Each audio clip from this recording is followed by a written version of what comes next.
Okay, let's go for it again, Rudolph. Welcome. Are we live? We live. Yeah. Okay, excellent.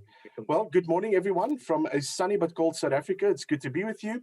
And it's always good to have friends come together and speak about relevant topics, specifically surrounding faith. And today I'm joined by Advocate Yusuf Ismail and also Samuel Green. I've just recently counted and I've done about 37 moderated debates all around. And Yusuf has actually been quite a big chunk and part of that. And it's wonderful to have Samuel again together today to join the fray. So welcome to both of you, Samuel and Yusuf. And I just said it and I'll say it again. But I just want to remind Samuel that South Africa is still the World Cup rugby champions. And it's very important to keep that in mind during the debate. Okay, so welcome to both of you. It's good to have you here, and it's good to have you here, especially on this topic of discussion. So just for the audience, let me just start off and give you a bit of an outline on the topic of discussion that we will have today and the format that we will follow. So we are going to start off with 25 minutes each for every speaker. Yusuf will go first, and then Samuel will go second. Then after that, we will repeat the same, and obviously there will be a 12-minute rebuttal from each side. And then we're going to have a 10-minute cross-examination from each speaker. And then this is where you come in as this audience. In the YouTube chat facility, you are welcome to type a question, and we will pause it and post that question to each speaker. So if you can just highlight the question before you start with the questioner's name to who you address the question to, and then you can write your short question. Please, no comments, please, no shout outs, please, nothing else except the question. It just makes it easier for us to moderate and easier for us to post to every speaker. So after that, there will be a 4-minute closing of every speaker, obviously for Yusuf first and then to Samuel. So that is the basic structure of the debate. And if you've wondered where you can find any resources from each respective speaker, Samuel's website is called engagingwithislam.org, and you are welcome to go have a look at all of the resources and all of the debates he's done, and also the evangelistic apologetic resources that he has posted there. So I'm repeating, it's engagingwithislam.org. And then for Yusuf Ismail, you are welcome to go have a look at the website, the www.ipci.co.za. Let me repeat that for you, ipci.co.za. So gentlemen, it's wonderful to have you here. Again, I will be very fair and very succinct. I will start as soon as you utter your first words. I will start with the clock and keep time for you. But welcome.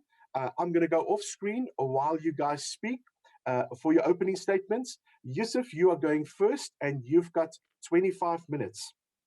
Go for it. Let me just share my screen, Rudolph.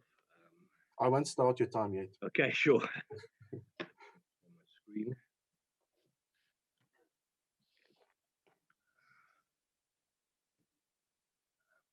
Just give me an indication. Can you see my screen, Rudolph? Is my screen clear? Yes. You can go for it. We can see your presentation. Can you see my screen? Is my sound clear? I'm going to remove my headphones. So just give me a cue that is my voice clear? This is the angle I'm going to be at. Is my voice It's clear, and we can see your presentation. Okay, so just give me a second. Let's just get this clear. A'udhu billahi minash shaitanir rajim. Bismillahir rahmanir rahim. I begin in the name of God, most gracious, most merciful. Firstly, I want to thank you, Rudolph, for hosting this particular engagement. This is the first time I'm engaging with Samuel. I really appreciate the discussion. Samuel had questioned Ahmed Didat some years back, and it's great to see him on this important discussion. Let's get straight into the topic again. Are the Gospels eyewitness testimony, or in fact, are they based on eyewitness testimony? Now, eyewitness testimony in a general sense, it's a legal term. Basically, what it would mean is that it refers to a situation where people have witnessed an event and they then give a description of a particular event, whether it's a robbery, murder, accident, anything along that line. And so that would basically include the identification of perpetrators, details of the crime scene, etc., etc. Hearsay, on the other hand, is evidence or a statement that was made by other than a witness. In other words, if you were to testify at a hearing itself, any information that you receive from a third party, that is essentially hearsay. So in other words, if you're conveying what is received from a third party, that is basically hearsay. There's a clear distinction between the two. Now, are the Gospels eyewitness testimony? We need to determine this, and on that basis, we can obviously make the claim whether they're reliable, whether they're fictitious, or ultimately whether they're inspired or inerrant.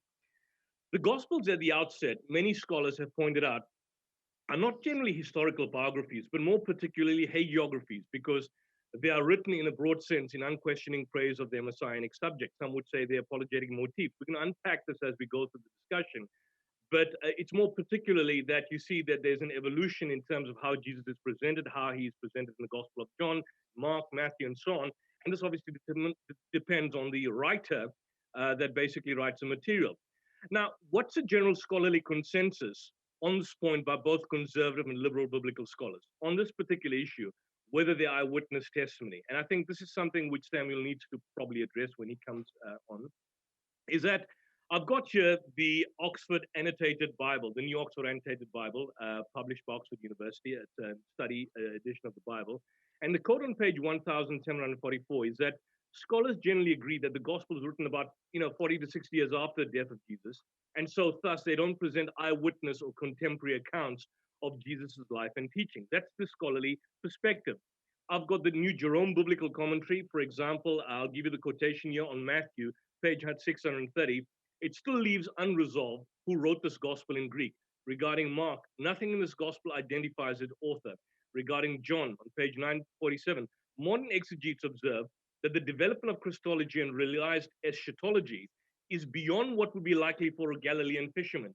It's only the Gospel of Luke where the New Jerome Biblical Commentary seems to suggest that this may be written by and large by possibly Luke, but again, they're hypothecate.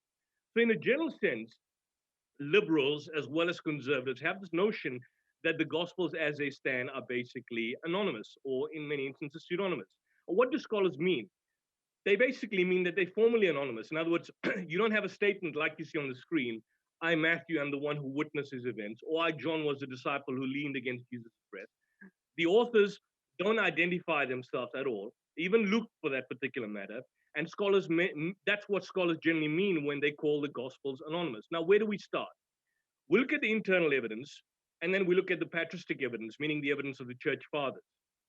And the internal evidence is that none of the Gospels, in fact, claim to be eyewitness accounts. In other words, they don't read like eyewitness accounts. This is what we've said from an inception. And even from the fundamentalist perspective, even if one would assume that they were in fact written by Matthew, Mark, Luke, and John, at least two Gospels are hearsay accounts, according to the fundamentalist perspective. And that's obviously Luke's Gospel, Luke's account, because Luke was not a disciple. He was a physician and a traveling companion of Paul. And of course, Mark. Mark was a 10-year-old boy when Jesus upbraided the nation. So from the fundamentalist perspective, at least two Gospels, Luke and Mark, are not eyewitness accounts. They are relaying what they claim to have received from eyewitnesses. Luke, for example, says the inspiration are his contemporaries. He was not an eyewitness to the incident. So what he's relaying is hearsay.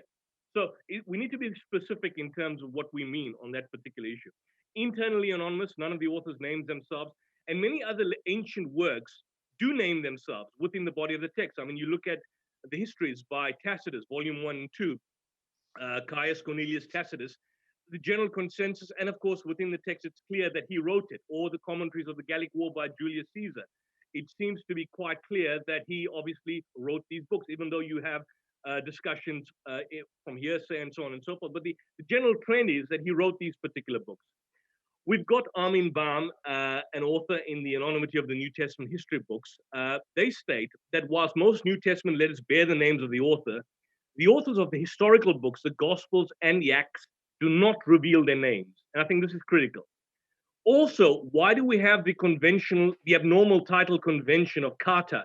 They use the Greek term kata according to or handed down from following the traditional names. It's clearly an indication that this simply suggests that it's not written down by them. The kata is a preposition, supplements the word the evangelion. So, to evangelion, Isos Christou, the gospel of Jesus Christ, with the additional preposition kata, distinguishes the individual specific names.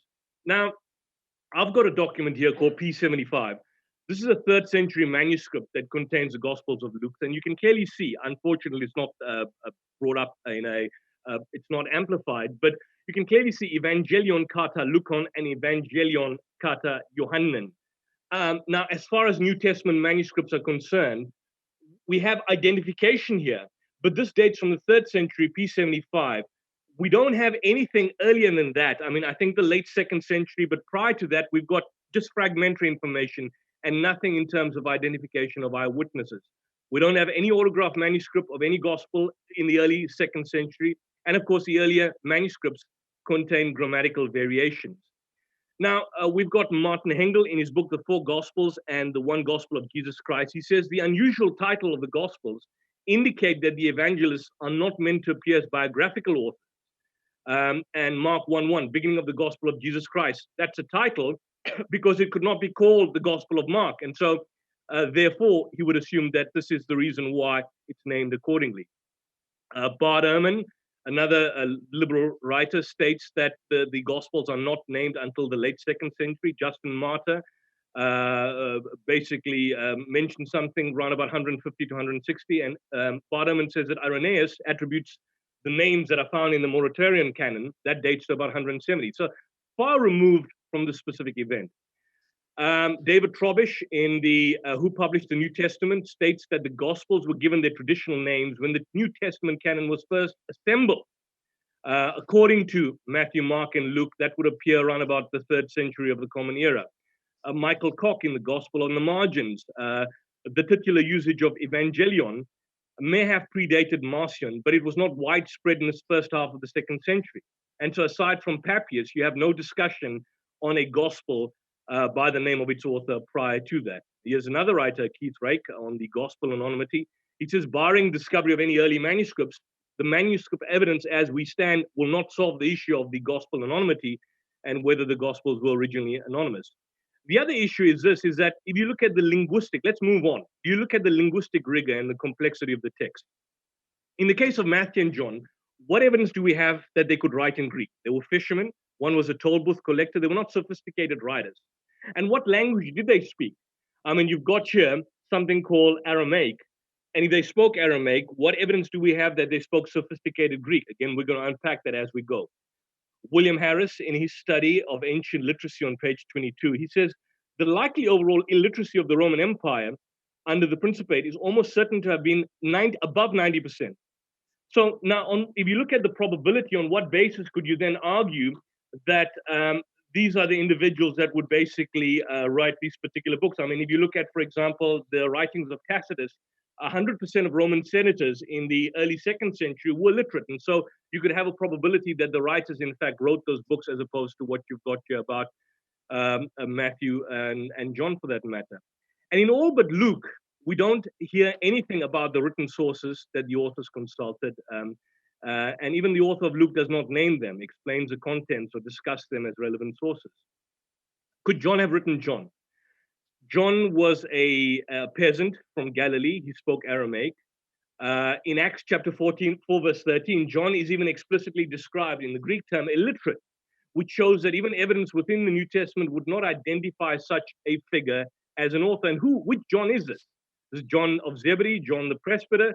Which John are we looking at? Raymond Brown, in his book on the Gospel of John, states that the Gospel of John has gone through stages of editing. One could possibly be an original disciple, said to be John of Zebedee, who preached what he remembered about Jesus. You could have a disciple of the disciple who took what John of Zebedee preached and preached some more. And then you could have a later editor that inserted the passages in the Bible, like, for example, John 21. This is a disciple, and we know that his testimony is true. And the other things which Jesus said, the whole world would not be able to contain them. Clearly, an editor in that particular instance. You've got church fathers and pagans who question the Gospels. For example, Irenaeus never specifically testified against people at the initial stages whether John was indeed the author of the Gospel of John. You had Celsus, a pagan, who declared that Christians had distorted their gospel. You had Festus of the Manichaeans, who said that the Gospels are anonymous. And so in the early history of the church, the development of the church, a lot of people declared significant doubt. Matthew and Mark and John do not use the first person. I mean, the narratives are always told in a third person. Now, I do understand that in the first century, there was a stylistic writing where you could refer to yourself in the third person. But look at Matthew 9:9. Jesus went forth from there. He saw a man named Matthew sitting at the tax collector's booth. Follow me, he told him, Matthew, and Matthew arose and followed him. And why would Matthew kind of exclude himself from the narrative if he was indeed part and parcel of the narrative, and of course the messianic figure that Jesus obviously portrayed. John 21:24, similar. This is a disciple, similar in the third person. Now, who wrote this? It couldn't have been John. Couldn't have been John of Zebedee, John the presbyter. Who was this? So in their conclusion, the Gospels in their present form, we would argue, were not written by disciples based on the kind of on the superficial information that I've given so far. But we go back to the Oxford Annotated Bible. The evangelists nor their first readers engage in historical analysis. The aim was to confirm the Christian faith. And so therefore you'd have a passage where in many instances an apologetic motif will be presented as opposed to just simply conveying the idea that I'm the actual author of the respective book. It's later Catholic tradition that ascribes the authorial attribution. The church fathers, they allude to or quote the text, but a century after their composition, they do so anonymously. There's no evidence that the Gospels are referred to by their traditional names, and they appear later. Matthew is the most Jewish. And so you'd, for example, see as the example here, he'd structure a lot of his allusions to the opening of the Greek Septuagint in the book of Genesis, as you can see in the example given on the screen. Numerous discrepancies stand out, the genealogies, the generations between Jerome and Jotham are omitted. Matthew and Luke's genealogy are grossly contradictory. What do we make about that? Bruce Metzger, in the book, The New Testament, Its Background, Growth, and Content, says that in the case of the first gospel, the author Matthew can scarcely be the final author, and obviously depends on others, like, for example, Mark on page 97.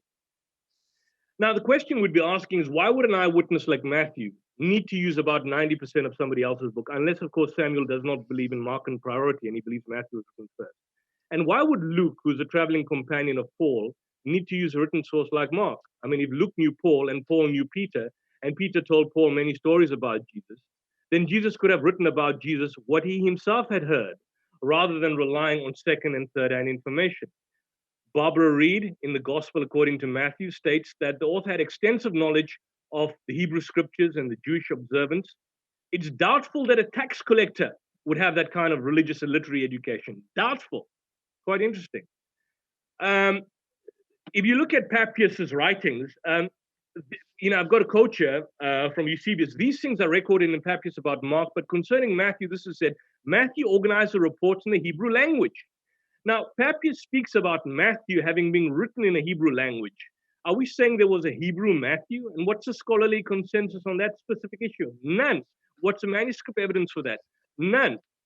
Raymond Brown, on that point, he says, in response to that, says that the vast majority of scholars contend that the gospel we know as Matthew was composed originally in Greek. And so Papias was either wrong, but the Hebrew Aramaic composition he described was not the work we know it in Greek as canonical. And where is the Hebrew Matthew? It's absolute nonsense, doesn't exist. It's like saying Tacitus wrote histories in Greek, or Mein Kampf in Zulu, or or French, and so on and so forth. Doesn't make sense. Regarding Papias, this is what Eusebius says about Papias. Seems to have been a man of very small intelligence. He believed Judas lived after a failed attempt at hanging and had a head swollen so large that he couldn't pass down through a wide street, enough for a hay wagon. Now, this is Papias. Now, if Papias had such ideas, why would you accept some of his ideas and reject the others? And this is in the Church History, Book 3, Chapter 39, page 13. Matthew obviously borrows 80% of the verses from the Gospel of Mark, and Luke borrows 65%. But why would Matthew rely upon a non-eyewitness? Because Mark was not an eyewitness. Why would Matthew borrow from Mark?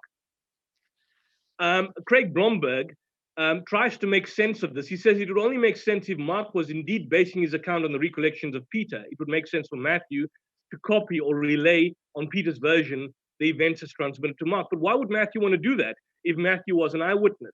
And more specifically, Matthew doesn't relay. What Matthew does is he redacts.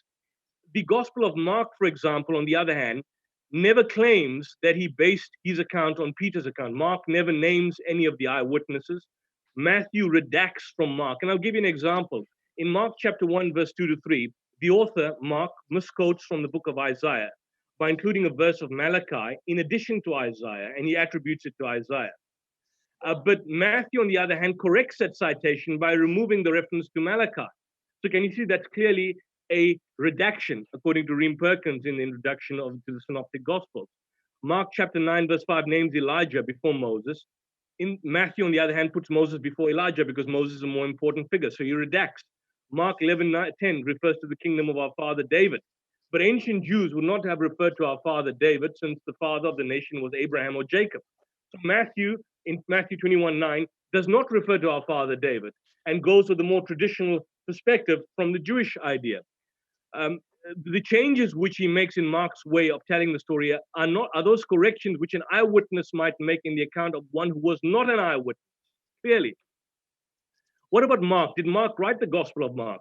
And how do we know that Mark wrote the observations of an eyewitness? Well, we've got information only from a bishop by the name of Papias. He was an historian. He wrote after 120. Jesus died in 30. Mark was written in 70, and Papias documents Mark as the author in about as early as 120. But here's the point.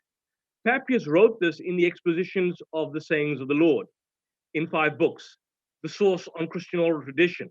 But here's the big problem, and Samuel, I would like to address this, is that Papias' total writings are lost. We don't have any of his writings. We've got it from Eusebius of Caesarea, and Eusebius, in the preparation for the gospel, Preparatio Evangelica, book 12, chapter 31, he says, it's necessary sometimes to use falsehood as a remedy for the benefit of those who require such a mode of treatment. In other words, he refers to Papias' works as false, although he relies on that. And Eusebius, for example, himself a dubious character. He says Christians have to lie. Christians may have to use falsehood. How can one trust such a historian who argues that as a Christian, it's necessary to use falsehood? And so this is the issue that we have. All rely on Papias, Justin Martyr, Irenaeus. This is clearly a development in which the Gospels were first referred to anonymously, and later there's a tradition that starts off from Papias, but we don't have the writings of Papias that purportedly narrates that Mark and some of these Gospels were written by the purported authors. And no, we've got no extant original or copy of Papias' works.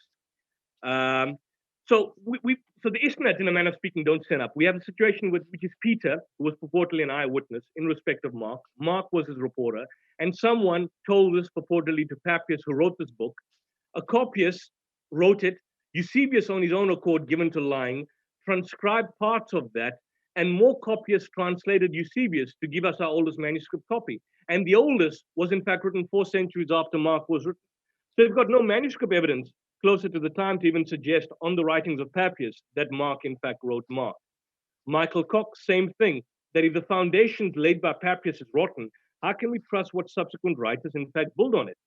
Mark has a confusing narrative. For example, Mark says the secret of the kingdom of God has been given to the disciples. But what was the secret? And when was it given? In Mark chapter 6, the disciples are sent out to preach and teach, but the disciples did not know Jesus until Mark chapter 8, verse 30. Again, there's a confusing narrative. You've got a map here, a map which says in Mark 7:31 that Jesus and the disciples journeyed from the borders of Tyre through Sidon to the Sea of Galilee. But if you look at the map, Sidon is at the bottom, and Tyre is at the top, and the Sea of Galilee is in the opposite direction. So you've got a geographical blunder. If Mark was indeed an eyewitness and was familiar with the writings of and the time of the area where he stays. Mark 8:10 refers to the district of Dalmanutha, but there's no such place in Galilee. Mark chapter 5, verse 1 speaks about the eastern side of the lake of Galilee in the country of the Gerasenes, but that's more than 30 miles from a lake. Mark chapter 6, verse 14 refers to Herod Antipas as a king, but the correct title is Tetrarch. Mark chapter 6, verse 17 says that Antipas married the wife of his brother Philip, but according to Josephus in his Antiquities, she was actually the wife of another brother. So can you see that there's more geographical problems and more factual, historical problems? Mark never acknowledges Peter's authority if you contrast this to Matthew. And there's nothing in Mark in which a well-educated Roman Gentile would not have known. And so that's a situation that it could have been written by anyone for that particular matter. Is Luke less problematic? I mean, the author of Luke, and I know I've got 4 minutes, Acts, purportedly, uses a first person singular without describing any biographical details about himself. And the way the Gospel of Luke uses Mark as a source casts doubt on the tradition that John Mark, the attendant of Peter, was the original author of the text. Luke takes about 65% from the versions, what you have in Mark. But why would Luke need to do that if he were a traveling companion of Paul? And if Luke was Paul's attendant, then there'd certainly be corroborating details between Acts, which he wrote, and the Pauline epistles, which would support the claim that Luke, in fact, authored Acts. But look at what you have here. Luke, in Acts, you have a situation where Paul travels from Damascus to Jerusalem days after his conversion. But in Galatians, Paul states that he did not consult any human of flesh and blood, but instead traveled into Arabia and did not travel to Jerusalem until 3 years after the event where he met only Peter and James. Now, how is that possible? In Acts, Paul had a disciple named Timothy who was born from a Greek father, circumcised due to the Jews who lived in that area. But in Galatians, he speaks about ministering the gospel to the uncircumcised, and particularly insists that Titus be not circumcised. 1 Corinthians, each should remain in the condition in which they were called to God. Again, there seems to be a contradictory, distinct narrative. The authority of the disciples versus himself. In Galatians, Paul says his authority is equal to the original apostles. But in Acts, Paul grants high authority to those who originally witnessed Jesus. Again, there's an insistence that he was an apostle within his own letters, and in Acts, on the other hand, there's a restriction in the status vis-a-vis the apostles. Luke contradicts Matthew. In Matthew, Joseph and Mary are in Bethlehem. In Luke, Jesus traveled from their hometown in Nazareth to Bethlehem, and Jesus was born during the reign of King Herod, who died in the year 4 BC, which places the account about a decade before the account in Luke. You've got then instances in Matthew 27, verse 51, the development of the individuals who had come out of the graves. Why is it that only Matthew relates it? Why were there no other eyewitnesses? Not a single reference in any of the New Testament, only Matthew, if this was such a cataclysmic event. When did Jesus die? In Mark, he died on the Passover, the morning after the Passover meal was eaten. But in John, he died, it was noon, the day of the preparation of the Passover. So there's no consistency again if there were eyewitnesses. According to Matthew, Jesus was born during the reign of Herod the Great. But according to Luke, he was born during the first census in Israel while Quirinius was a governor. But that's impossible because Herod died in March 4 BC and the census took place in about 6 or 7, about 10 years after Herod's death. Where did the ascension take place? In Luke, it was in Bethany, but in Acts, it was on Mount Olive, 40 days after his resurrection. Again, if Luke and Acts were written by the same author, why do you have this variation? Who found the empty tomb? If you look at the Gospels, there's a different person each time. Who did they find at the tomb? Again, if you read the Gospels, there's a different person. Angel, young man, 2 men, or 2 angels. Who did the woman tell at the empty tomb? Again, if you read the Gospels, each Gospel gives you a different account. Anachronisms. The chief priest speaks about weighing out 30 pieces of silver. But there were no 30 pieces of silver as currency used in Jesus' time. They'd gone out of date 300 years before. In Jesus' time, minted coins were used. So unless it's used as a loose term, how is it that we've got the wrong currency used in the Gospel of Matthew? When you compare the Gospels, you can see that there are higher stories in terms of how Jesus is reflected. If you look, for example, at the earlier stories, Mark, Jesus is called as a rabbi. In Matthew, same incident, he's called as a Lord. Matthew changes the Christology.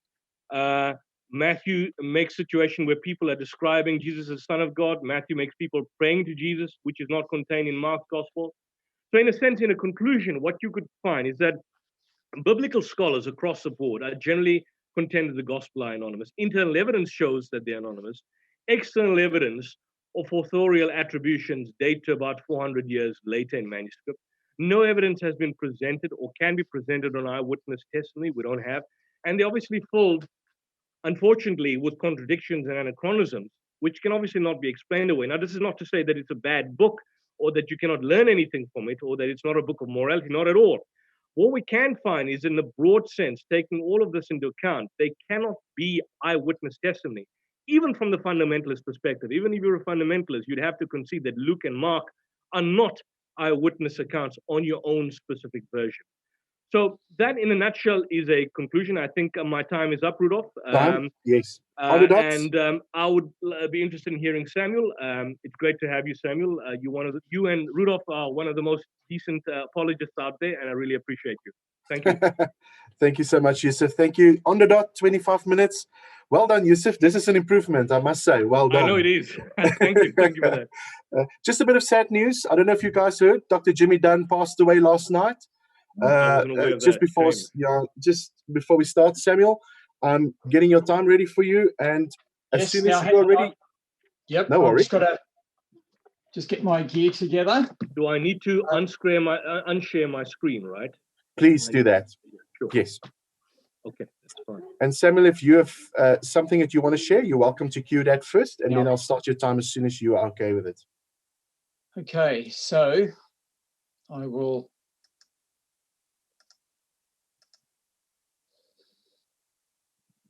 I'm a little wary, just please don't start the time. I'm a little wary of jumping between screens and my notes. And I've just got to figure out how to do that, but I'm sharing the screen. Can I grab that over there?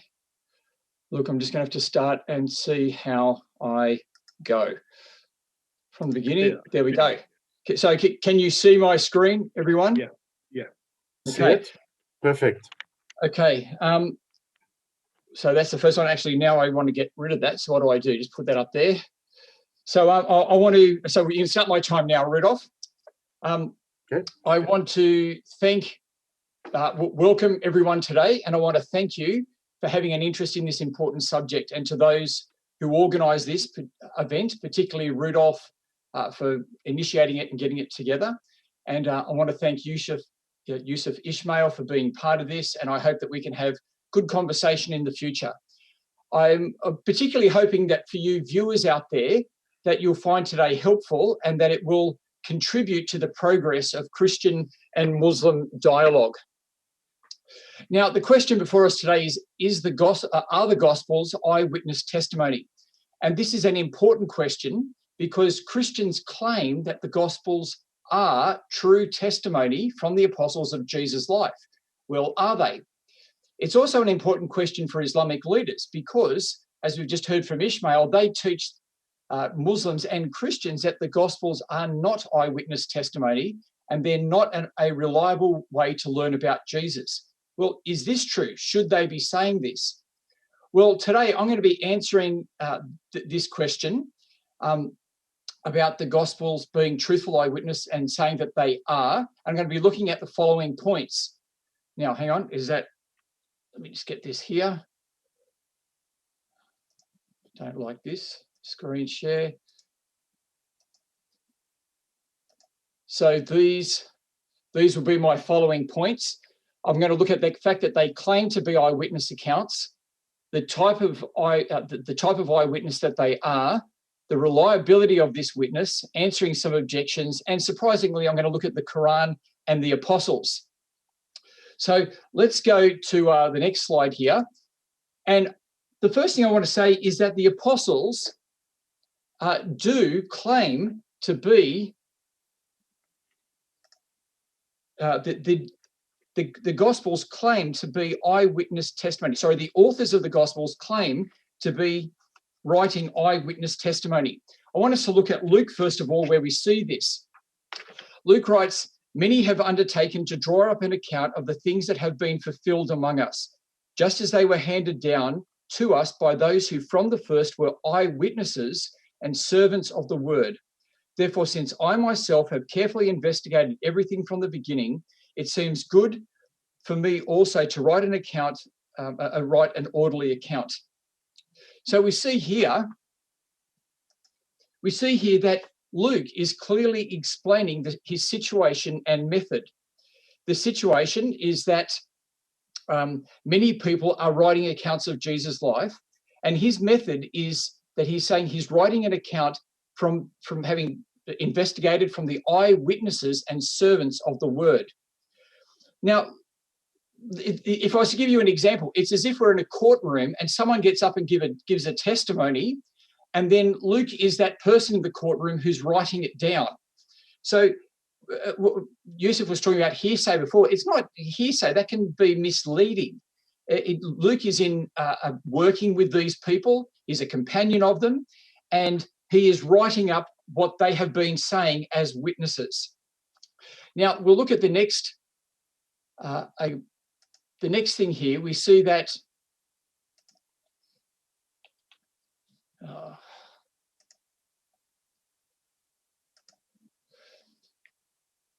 the apostles were busy with this ministry of being witnesses in Jerusalem. So what I'm trying to do here is just take the Gospels and their authors at their own terms.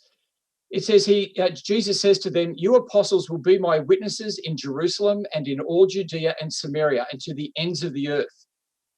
And so we see here that even when the apostles lost Judas, that they replaced him for an official office of being a witness.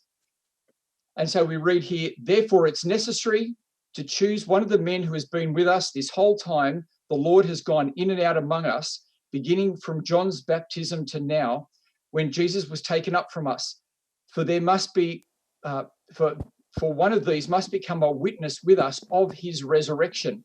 And so we see there was an official office amongst the apostles, an office of being a witness. Now, these witnesses, when we read the earliest accounts in Luke's, in the book of Acts, we see that they went around testifying to Jesus' life, starting in Jerusalem and going out to the other regions. They had a teaching ministry. In this teaching ministry, they were passing on the life of Jesus and passing on their teaching. And then we saw that in chapter 6, verse 4, that when the administration of the church, because of church growth, had got to such a stage that it was distracting them, that they appointed other people to do it so they could continue giving testimony, teaching, and to prayer. Now, what I've said here is actually not strange. Sometimes when I listen to Muslims or Bart Ehrman, it sounds like you've got an amazing person like Jesus, and then the disciples do nothing. Throughout history, when you get an amazing person like Jesus, people write up their lives. So we shouldn't actually think it's surprising that there are accounts of his life. In fact, I'd want to say it's normal, and Muslims really need to put forward a case as to why the disciples of Jesus wouldn't do this for someone as impressive with Jesus, when for other people who are less impressive, people were writing up their lives. So there's nothing strange about it. Now, what's interesting is that the Apostle Paul, he was a witness of Jesus' resurrection. You see that in the book of Acts there, but he wasn't a witness of Jesus' life from John the Baptist right through to Jesus' death on the cross. And so there's a very interesting part in Acts chapter 13, verse 31, where the Apostle Paul actually refers to the gospel witnesses in Jerusalem, the Jerusalem church, and says that they are the witnesses for the people of Israel. And Paul actually, as we'll see soon, passes on their testimony. So now, when we think about the Gospels of Matthew and Mark, we see that they are written in the same style as Luke, which is why they're actually called synoptic. The word synoptic means a similar view. That is, they come from the same stock of witness. They obviously come from the same source, the same stock of witness as Luke, which means that they too originate from the apostles and the Jerusalem church. Now, there are different theories as to how these Gospels relate to each other, and you can actually get a whole range of them. I'm not going to go into those today, but what's clear is that they do come from the same source. The Gospel of John, of course, is different. John speaks of itself. Now, John in chapter, let me go screen share.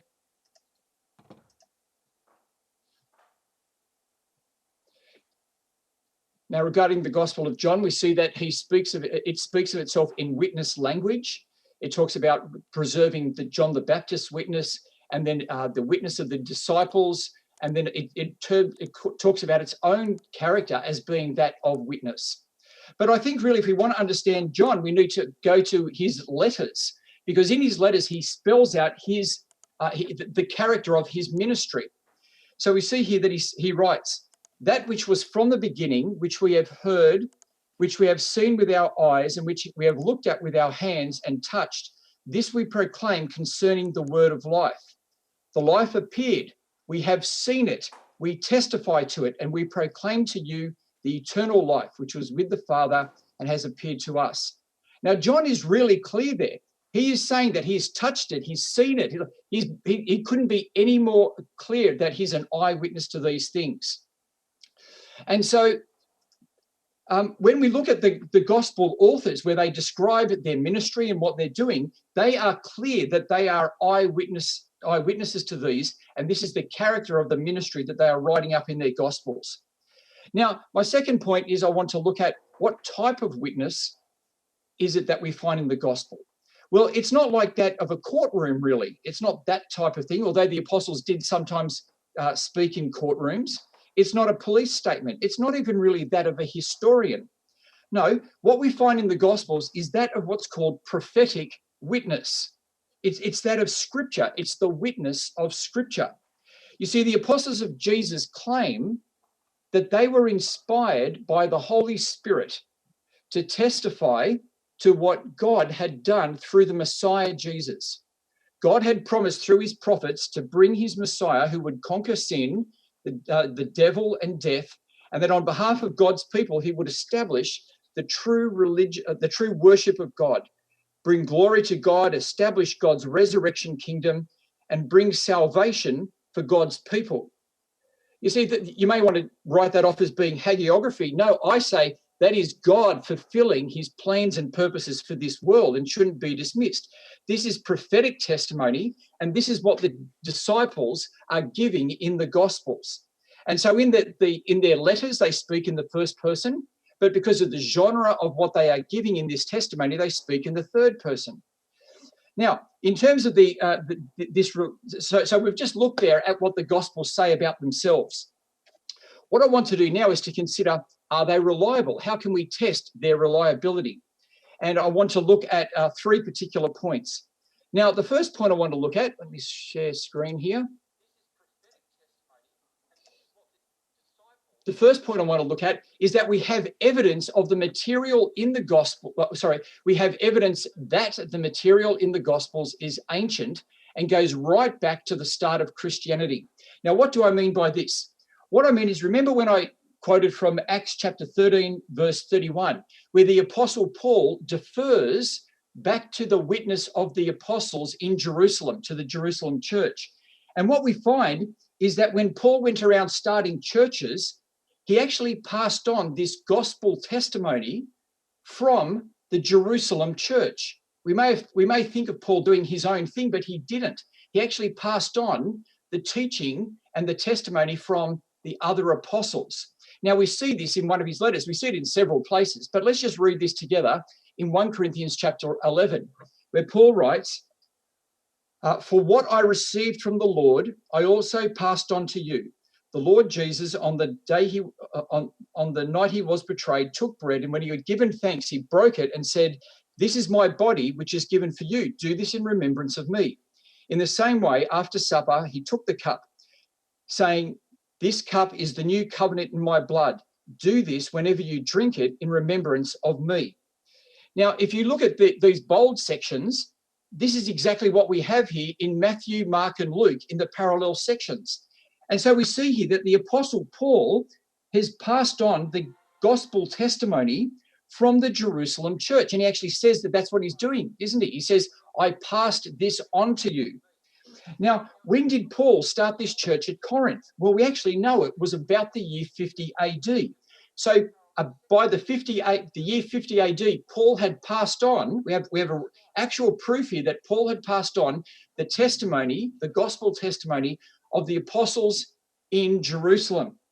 Now, that's only 17 years at the outer limit of when Jesus was on earth, right? Paul's doing it on 50 AD. Jesus was 33. That's only 17 years at the absolute outer limit. That's very short. That's actually amazing. Just 15 years. And we've got this frozen for us in Paul's letters. And he does this with other examples in the New Testament as well that I could look at.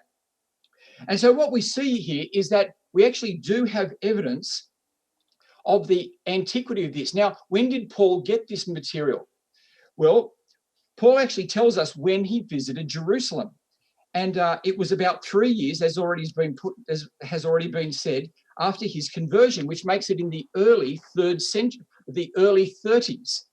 So it's highly likely, and many scholars like James Dunn take this view, that Paul got this material in the early 30s from the Jerusalem church, from the teaching that they got involved with, the teaching that they were doing. Now, just think about that. Here is material from the early 30s, and it's exactly the same testimony to Jesus as we have in the Gospels that we have today. And so we do have evidence for the early date of the materials in the gospel, and that this message, actually, and this is a great verse that's been passed on for us in Paul, that the message has not been changed. Now, I'll move on to another line of evidence that we can have, and that is we've got multiple testimonies to Jesus through these gospels. It was said before, and scholars say this, various authors say this, that the the Gospels evolve over time, and one will call Jesus Lord and another calls him teacher. It's actually not true when you go and examine all of the Gospels. And so I've actually set up a table here that you can look at, and you can see that there is that there's a unified message throughout all the Gospels about Jesus. And there really is no developing Christology here. They all call him Lord. They all talk about his death on the cross as a sacrifice. They all call him the divine Son. That it's actually the same message going across. And because we've got it from James, because we've got it from Matthew, Mark, and Luke, we can see that Matthew, Mark, and Luke, going back to these original sources in the original testimony of the Jerusalem church, we can compare Matthew, Mark, and Luke. And when we do, we see they're saying exactly the same story. We can see that they have been faithful to that original testimony. And then, of course, when we compare it with John, we can see we've got the same message again, and that even from a completely different source through John, that we've got the same testimony to Jesus. My next point is I want to look at, do they fit into the history known of the time? And actually they do. And this is one of the ways you can tell what true eyewitness accounts are, because if they're true eyewitness accounts, they should fit into the history of the time. And so when we look at what the discussions were at that time of Jesus, there was disputes about the Sabbath, the nature of God's kingdom coming, and even how other people can sacrifice for others in the book of Maccabees. And so we see that the discussions in the Gospels actually fit in to the discussions that were happening at that time. Another interesting one is that regarding names. And again, I've got this from Richard Borkham. As you would know, paper and papyrus doesn't last for very long if it's not looked after, but tombstones do. And one thing that scholars have done over the years through the help of computers is they've been able to make a database of all the different names that were used in different regions at different times as recorded on tombstones. And what they find is that the names in the Gospels actually fit to the time and location that they claim to, and they don't fit to other times and locations. And so it's an amazing testimony that we're actually dealing with eyewitness accounts here. Another thing that has happened is that over the centuries, people have thrown doubt on the Bible and tried to dismiss it. But time and time again, the Bible has been proved true.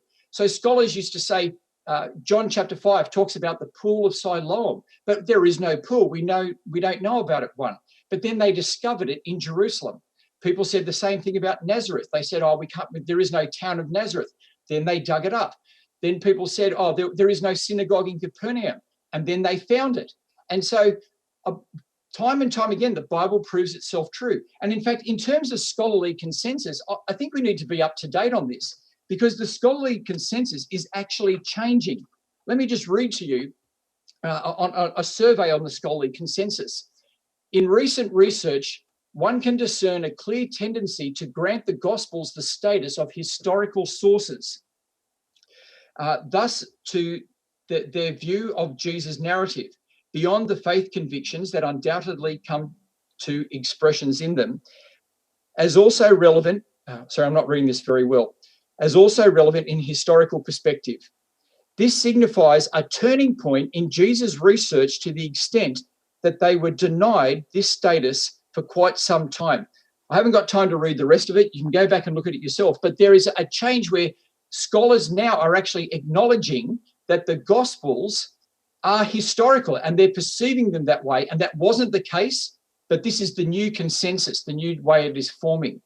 Now, I want to quickly look at some objections. I've got 7 minutes, so hopefully I can work my way through this. Now, the first objection I want to look at is that they're anonymous. And we've heard Yusuf talk about that already. Now, where are we? Anonymous. And the idea there is they're anonymous, and so there's no eyewitness connection because we don't even know who they're from. Well, what I want to say is that they come with names, and when we look at the evidence that we have, there's no reason to doubt it. And there's certainly no evidence that they were anonymous, right? The early church was unanimous about the naming of these particular of these Gospels. We see this in Eusebius, and there was complete consensus across all the early church fathers with this. And they did discuss these things. So authorship was something that the early church fathers discussed. We see this with the book of Hebrews in the Bible, that they weren't sure who wrote it. Now, they just didn't invent a name. They just said, we don't know. We don't know. We can see from it that he's a traveling companion of the apostles, but we don't know who it is. And so they didn't invent names when they didn't have one. We actually have evidence for them not doing that. There's no early church fathers reference saying that they're anonymous, and they don't question their authorship or ascribe them to different authors. Now, Papias, who was referred to, no, he's here. Papias refers to Matthew and Mark about the year 110 AD. Now, people can argue about which Gospels he's talking about and the Hebrew and everything, but the point is he's identifying Gospels with names. He's putting names to Gospels. And so he's doing that in a context where people understood what he was doing. So by 110, the discussion of names and Gospels was already there. And then, of course, when we look at the manuscripts, as Yusuf was correct in saying that they do come later than this period, but they have the names on them. So really, there's no reason to doubt these names. The consensus of the church, as far as we can go back to about 110, that the names are assumed and being discussed. And so there's really no reason to not accept them. Now, I'll look at my historical errors in my the claim of historical errors in my rebuttal, because Yusuf brought some of those up. Now, I want to look at the claim of them being contradictory. And Bart Ehrman appears to be a real champion for Muslims in this regard. But I really ask Muslims to read Bart Ehrman, because here's a quote from Bart Ehrman, one of his famous ones about how contradictory the Bible is. So let's read from Jesus Interrupted. Who actually went to the tomb? Was it Mary alone, as in John 20:21, Mary and another Mary, as in Matthew, or Mary Magdalene, Mary the mother of Jesus, and Salome, as in Mark? And yes, and as you would know, Bart always says it depends which gospel you read. But I want to say, I really wish Ehrman would just read the next verse, because look at what John chapter 20, verse 2 says. So she, Mary, came running to Peter, Simon Peter, and the other disciple, the one Jesus loved, and said, they have taken the Lord out of the tomb, and we, plural, don't know where they have put him. Now, Ehrman says that Mary went alone. He hasn't even read the next verse. And I really want to ask Muslims, why do you continue to trust Bart Ehrman when, if you just checked what he said, the next verse, and very often this is with most of his things, if you just checked it, it doesn't even stand up to any type of scrutiny. You see, the differences we have in the Gospels, they're not contradictory, they are complementary. They are complementary, as you would expect from eyewitness accounts. Now, I will discuss that point in my other one. Now, what have I got time left? So I want to now just look at, I'll look here quickly. So the Gospels were written a long time after Jesus. This is another argument that's used against the Gospels. They're written a long time and memories fade. And the idea is, the year is 2020. Imagine if someone asked you to give a detailed description of what happened 30 years ago in 1990. How would you go? But I want to say that's misleading to say that, because the Gospels are not like this. As we saw, the apostles testified to Jesus straight away from the early 30s, and they continued in a continuous ministry of testifying from the very beginning. Now, at some stage, they did write out a full account of what they had been doing, but there's no gap in time. There's no 30-year gap. It's just them making the summary and the final statement of what they were doing. My last few points, I want to say the Quran, interestingly, speaks about the disciples of Jesus. I don't know of any other prophet in the Quran who has his disciples mentioned, but the Quran actually mentions the disciples of Jesus, and it says that they are inspired, and it also says that Allah will set them above those above the unbelievers, and that God will strengthen them so that the disciples of Jesus will prevail, right? That they will succeed and prevail. So the Quran says that the disciples of Jesus will succeed and prevail. Well, these are the Gospels that have succeeded and prevailed. So if you're a Muslim, I want to say you really have no reason but to reject the Gospel. Now, to conclude, I want to say that thank you for your attention. And just to wrap up, we've seen tonight that the Gospels claim to be eyewitness accounts when we read the authors what the authors say, that their type of witness is a prophetic witness, that when we can test them, or as we test them for their reliability, we see that they are reliable. Hang on, are reliable, may as well see me now. I've answered a few objections. And finally, for Muslims, I want to say to you, the Quran speaks about the apostles of Jesus succeeding, and these are the Gospels that succeeded. So thank you very much. Excellent. Thank you, Samuel. You had 8 seconds left. You want to concede and give that to Yusuf? Okay. Very well done. Both stuck to the time. Let me just say to the listeners or on YouTube, you are welcome to submit your questions, but please stick to the topic. We don't want questions on the divinity of Christ or questions surrounding other aspects of the eyewitness testimony of Jesus Christ and the Gospels. So please just be reminded of that when you submit your questions. Yusuf, you can ready yourself for your 12-minute rebuttal. And then after that, Samuel, you'll be afforded the same time as well. Yusuf, you there? I see he suddenly disappeared. So I'm not sure if he pressed the wrong button, maybe.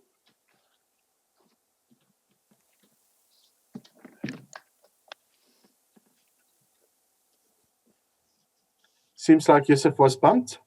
Can we wait for him?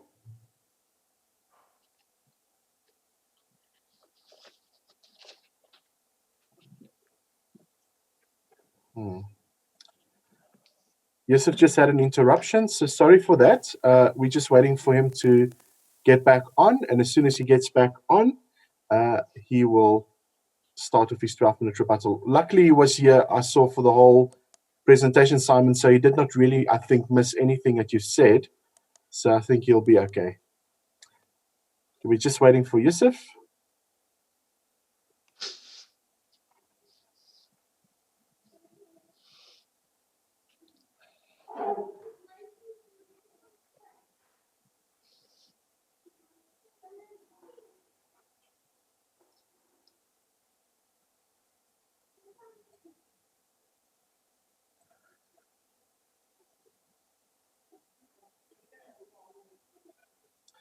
I can always do his rebuttal for him if he does not pitch.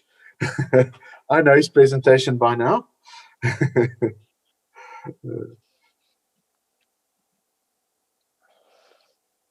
Ahmed, did you try to contact him?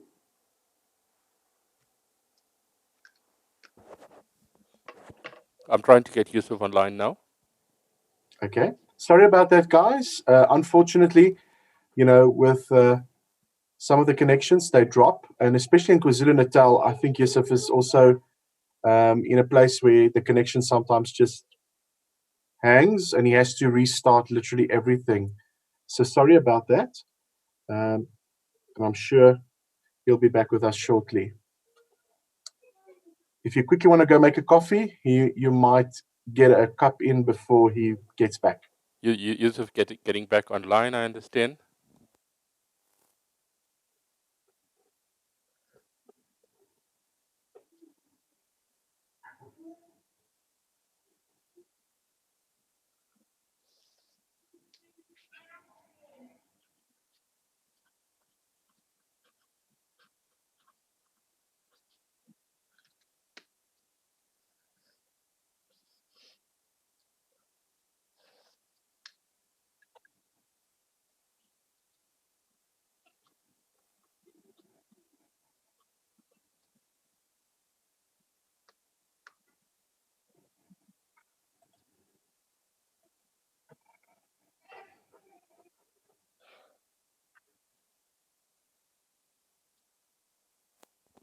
Okay, Yusuf is almost in.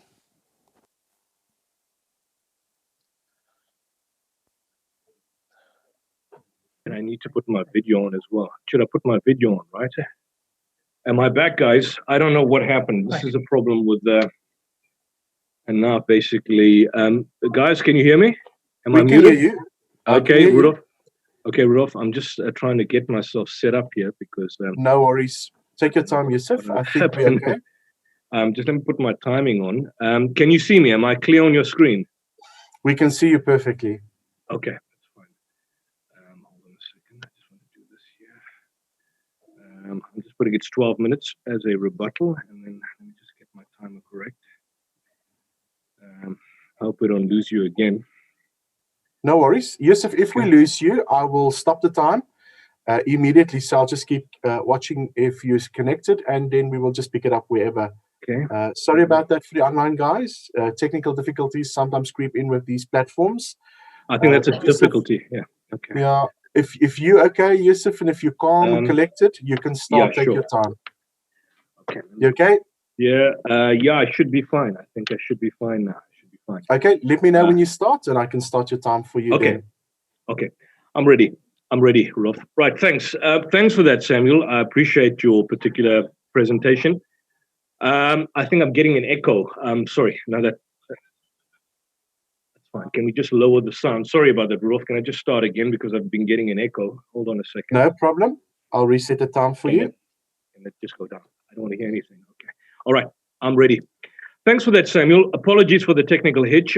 Just to start off with some of the points raised by Samuel, I think the understanding that I got was that he's got a different understanding of eyewitness testimony as opposed to what I was putting forth. My contention was that hearsay is the evidence of a statement that was made by a witness whilst testifying at the hearing in question, in a general legal sense, whereas eyewitness testimony, it's a legal term, and we're using legal terms in the context of a debate. It refers to an account given by a person of the event they have witnessed. Now, if you have a situation for Luke that comes out and suggests that here's an eyewitness, these are the witness testimonies, then it's clearly not his test. He's not an eyewitness to the event. And I think that just simply ends a discussion or ends a debate. And the point that I'm trying to make is that I know you mentioned something about the notion of prophetic witness, but I mean, we're using legal terms. When we use terms basically mean what they say. An eyewitness testimony is a term that refers to an account given by people of an event that they have witnessed. And it's quite clear that Luke and Mark, at the very least, even from your perspective, have not witnessed that event. In other words, what they're relaying is what they are saying other people have basically suggested or seem to have suggested to have occurred. Now, you spend a lot of time on Luke in the earlier point, and I know you haven't had time to deal with some of my contentions in the rebuttal, but I'm quite curious to note that being a traveling attendant of Paul, and the fact that we possess purportedly 7 undisputed epistles of the Apostle Paul in the New Testament, Ephesians, Colossians, etc., some are disputed of writing. If Luke was in fact Paul's attendant, then certainly you'd have a situation where the corroborating details between Acts and the Pauline epistles may support the claim that Luke in fact also authored Luke and Acts. But you have a situation where scholars find the opposite case. I mean, Paul travels to Damascus in Acts only days after his conversion. But in Galatians, for example, it's many years later. Paul has a disciple in Acts who was born, he had to be circumcised according to the Jewish testimony. But in Galatians and Corinthians, for example, the notion of circumcision is obviously much downplayed. You have a situation, for example, where Luke, if he was a traveling companion of Paul, deliberately in Acts restricts the status of apostles to those who have originally been the disciples of Jesus. And clearly, Paul in Galatians places himself in certain instances far greater than those of the respective disciples, or in many instances on par. So I think it's quite crucial that if Luke was indeed the author, you wouldn't have, and Luke doesn't give a biographical narrative about him, his particular stuff. He gives no account. You mentioned the issue about Paul. Paul was not an eyewitness. Paul only had a vision of what he saw. I know he had interaction with the Jerusalem church. You said he was a witness of the resurrection. But I mean, this is what he claims. This is what he claims to have seen. And of course, the appearance on the road to Damascus in Acts chapter 9, verse 5, and again in Acts chapter 22, verse 5. The accounts, in fact, differ. Did they, for example, hear the voice and see? Did they just hear the voice and see no light, or did they see the light and hear no voice? There are a lot of discrepancies that one can find from the narrative that is essentially given. You mentioned John's gospel. I'm quite curious to note, how do you obviously explain the Gospel of John, more particularly in John chapter 21, verse 23, where specifically he says, and you clearly have the expression, that this is a disciple. Now, who is this disciple? Is it John of Zebedee? Is it John the presbyter? Is it another John? This is a disciple, and we know that his testimony is true. And there are many other things that Jesus did, which I suppose that even if the world itself could not contain the books that would be written, clearly an exaggeration. But the point is, who is writing this? Is this an external editor, or is it just simply an editorial insertion in John 21:25? So now you're submitting, or at least conceding, that this was not written by John, which John is basically writing this particular book. You have a situation where, John's gospel, clearly many scholars, and I'm talking about conservative scholars, point the fact out that there were clearly stages of editing. Some argue that you may have a question of John of Zebedee who preached what he remembered about Jesus. In other instances, a disciple of the disciple who took what John of Zebedee preached. And then you could have a later editor who possibly inserted what was contained in John chapter 21. Matthew and Mark and John do not use the first person spoken. I understand in the first century you could speak in the third person, but there's a clear indication that there's an exclusionary element in terms of the authorship of the particular gospels. And so therefore I'm arguing that the gospels were not written by some of the writers that were written. You allude to Paul, and I think the point you're making about in 1 Corinthians, where you find the suggestion where Jesus purportedly said, "This is my body, which you do this in remembrance of me," kind of an allusion to the Eucharist. And the point is that you find a replication of that similar incident in Matthew, Mark, and Luke. But the point is that Matthew, Mark, and Luke came much, much later. They came much later than the book of Corinthians. And we don't know if the authors, in fact, had access to the writings of Paul and what's, in fact, contained in Paul. So, I mean, if you have a book that makes reference to an incident and a book that comes later that makes reference to the same incident and is purported to be written by an author living during the time of the incident, how do you come to the conclusion that this is now a vindication of the point that Paul is in fact referring to eyewitness testimony? It doesn't make sense. You mentioned the point about the evolution of the Gospels, and you gave the indication that, look, this is what scholars have pointed out in the initial instance, but generally speaking, people are now coming to the view that there is clearly no evolution in terms of the Christology of how Jesus is presented. But the point is that when you compare all the Gospels and you look at the stories of Jesus, there's clearly a higher view in terms of how Jesus is referenced. I mean, refer to one Gospel and then cross-reference it to another where you will find the same episode. Now, there are obviously similarities and dissimilarities. Of course, you have instances in Mark where Jesus is described as Lord, but you've got other instances where, for example, people are described as Lord. A Roman governor, for example, is described as Lord, Kyrios. The point I'm being made is that it's not just simply terms. You were looking at terms and words and the utilization of words. I'm saying that the entire context of how Jesus is presented. For example, in Mark 9:5, when there was a transfiguration, Peter clearly calls him rabbi. And the same incident in Matthew 17:4 about the transfiguration, Peter calls him Lord. Now, the question is, why did Peter call him Lord? Why is there a kind of an exaltation in terms of the reference to Christ, in terms of how he's presented? Or, for example, when Jesus was sleeping in the boat, a storm rocked the boat. In Mark, the disciples awoke with a rebuke, "Teacher, do you not care if we drown?" But in Matthew, they prayed to him saying, "Lord, save us, we are perishing." So clearly you see that there is an evolution in the style and the presentation and the nuance in terms of how Jesus is obviously presented in this particular instance.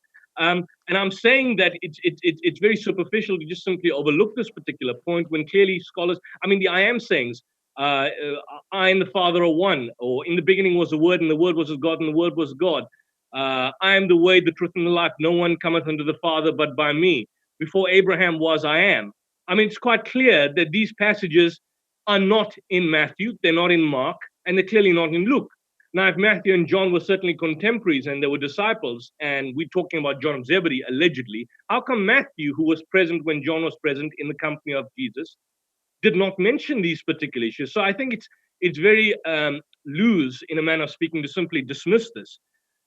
You then mentioned about the fact whether they fit in the history of the time, and you looked at geographical locations. Now, I did show you geographical blunders, and I gave you examples, for example, in Mark, where they're clearly geographical blunders, where, for example, you clearly see the distance from Sidon to Tyre and the trip from Sidon to Tyre being done via the Sea of Galilee, which was at the opposite end. But be that as it may, even if there were established geographical locations, what does this basically prove? If somebody says that Samuel and Yusuf rocked up at the debate today, 1,000 years from the future, someone says we rocked up, and then, but before we rocked up, there was a bomb blast or an explosion, and both Samuel and Yusuf died at their particular events before they could debate. And then the archaeologist looks at history and he says, look, was there a place called Durban? And then he says, yes, there was a place called Durban. And was there a place called Sydney? And can we find a house that Samuel stayed? And then they find, yes, they did. Now, does that mean that you find these particular geographical locations that the incident itself is necessarily true? No, not at all. And I think that's the point you're basically making, is that because of the fact that there may be certain historical archaeological relics of certain incidents of certain places, and these places are now alluded to, not just in the New Testament, but the Old Testament, doesn't necessarily mean that this particular instance is true. You mentioned Papias. I know you haven't had time to deal with the rebuttal, but I pointed out that Papias makes mention in not 110, but in the year 120. But we don't have any of the writings of Papias. Papias was a man which, according to Eusebius, was given to dubious beliefs. And we don't have the writings of Papias. We've got the writings of Eusebius, who lives from the 3rd or 4th century. And Eusebius's background is himself quite clearly suspect. I mean, people are now questioning who Papias is, what he actually stood forth for, and what his background was. And I'm saying that, the problem is that Papias' own writings are no longer extant. His reference to these works is only preserved in the later writings of the 4th century church father Eusebius. And most of the church tradition basically goes from that. So as I think Martin Hengel or someone pointed out, that if the foundation of Papias laid by Papias, Michael Koch, if the foundation laid by Papias was rotten, then how can we trust what subsequent writers obviously build upon? Who was the figure? His main source was the elder John, a figure that remains as elusive, but it's unlikely that he was a personal disciple of Jesus, and possibly a second generation charismatic leader in Asia Minor. We have no clue about the elder's connection outside Asia Minor, his general reliability. And we know that Papias naively gave credence to local traditions about an original Hebrew or Aramaic edition. Now, the point is, if he's referring to a Hebrew Matthew, which Matthew is he referring to? Maybe it's a totally different work.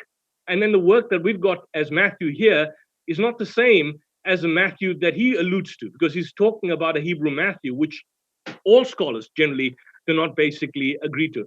So in the final analysis, Samuel, and I think my time is running out or has come to an end, is that generally speaking, biblical scholars across the board contend that the gospel are anonymous. The internal evidence shows they're anonymous. The external evidence of authorial attributions date 400 years later.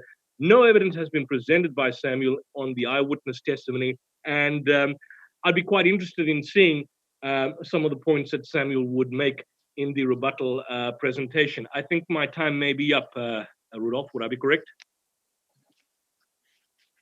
You are correct, but again, I'm so impressed, Yusuf. This is incredible. Your timing is spot on. I'm certainly learning. Yeah, sure. Well, you're doing well after a few debates. That was very good. Thank you for sticking to the time. Let me just repeat to our listeners once more. If you have a question, please post a question in the chat on YouTube. Please make sure that you directly tell us to who the question is addressed to. That is also very important. And Samuel, if you're okay, we can queue you up and then I can start your 12 minutes as soon as you start your rebuttal. Okay, well, thank you, Rudolph. I'll get straight into it, and I'm going to reply to, I'm not going to restate my points. I'm going to go through what Yusuf just said. Now, he was saying that the New Testament, the Gospels are not eyewitness accounts because they're not written directly. Well, Matthew and John may be, but Luke and Mark are not, because they're not written by the people themselves. But as I've said, I just think that that's an unrealistic view of an unrealistic definition of eyewitness. Luke was a traveling companion, a very close companion of the disciples, and he wrote up what they said. And that's just simply passing on the tradition. And that counts for eyewitness in practical terms. That counts for eyewitness, and that's how it's understood. you're saying that there's a consensus from the scholars that they were not eyewitnesses because it's written 40 or 60 years later. Well, what I want to say there is scholars say a whole range of things, and the dating for the Gospels is highly speculative. If you get a book like this, Redating the New Testament, you'll see dates go from about the 50s up until about the 80s or 90s and anywhere in between. So to say that there's a consensus it's really meaningless because they're not dated that way. And so what I've said is that the disciples were continuous in their ministry until they actually made the Gospels. And so the time gap doesn't really matter. You mentioned the Gospels being hagiography as if that was a negative thing. Well, I think scholars who say the Gospels are hagiography would say that all scripture is hagiography, including the Quran. And so that's just an atheistic dismissiveness of the scriptures that I think neither of us would want to agree with. Now, you made the point that they don't claim to be eyewitness accounts. Well, I've shown where they do. From 1 John chapter 1, he claims to be an eyewitness. And Luke shows that he is relying on the eyewitnesses, and Mark and John are of the same type of material as Luke. And so we can see that they come from these eyewitnesses. Now, I'll keep going through here. So you brought up the point that these men were fishermen or pastoralists or whatever it was. John was a simple man, and so they wouldn't be able to write Greek. Now, the first thing, and you referred to Acts chapter 4, verse 13, to say they were illiterate. Now, that word illiterate can also just mean untrained in writing. Now, the first thing we need to know is that sometimes God actually uses people like that. So the prophet Amos in chapter 7, verse 14, he says, I was just a shepherd. I used to look after, I was a worker, a farmer, and God called me to be a prophet. And so sometimes God actually does call the simple. God does call the tradesman to be his mouthpiece. We see that in the Old Testament. 1 Peter, the Apostle Peter actually says that he wrote his material through the help of another in 1 Peter chapter 5. Let me see. And of course, I find that a really strange argument for Muslims to use, considering that you tell us that Muhammad was illiterate. And so you say to us the Quran is amazing, but Muhammad's illiterate. Well, why is it that the Gospels then can't be amazing and they're people illiterate? It just doesn't make sense, the argument that you're using. I mentioned the Gospels you mentioned the Gospels are in third person, and I said, well, that's just the style, and it was known at the time. Or was it Augustine writes about this early in those centuries, so there's no problem there. Now you've got the end of John's Gospel when it says we know that his testimony is true, but it also goes on to say, and this is what he wrote. And so it seems to be the authorial we, or the authoritative we, and or possibly the team of people who are helping John in the same way they helped Peter. We don't really know, but the Gospel of John is clear that it refers to itself as testimony. You said there's no evidence of the Gospels being referred to early by name. Now, I referred to Papias. The dates for Papias vary between 100 and 120 AD. That's why I went in the middle. And as I said, even if we disagree with Papias, the point is, is this the Hebrew book of Matthew or is it not? The point is, he's referring to Gospels by name. And that's my point, that he could write and people knew what he was saying when he's referring to Gospels by name. And so Gospels had names. There's no evidence that they were actually anonymous.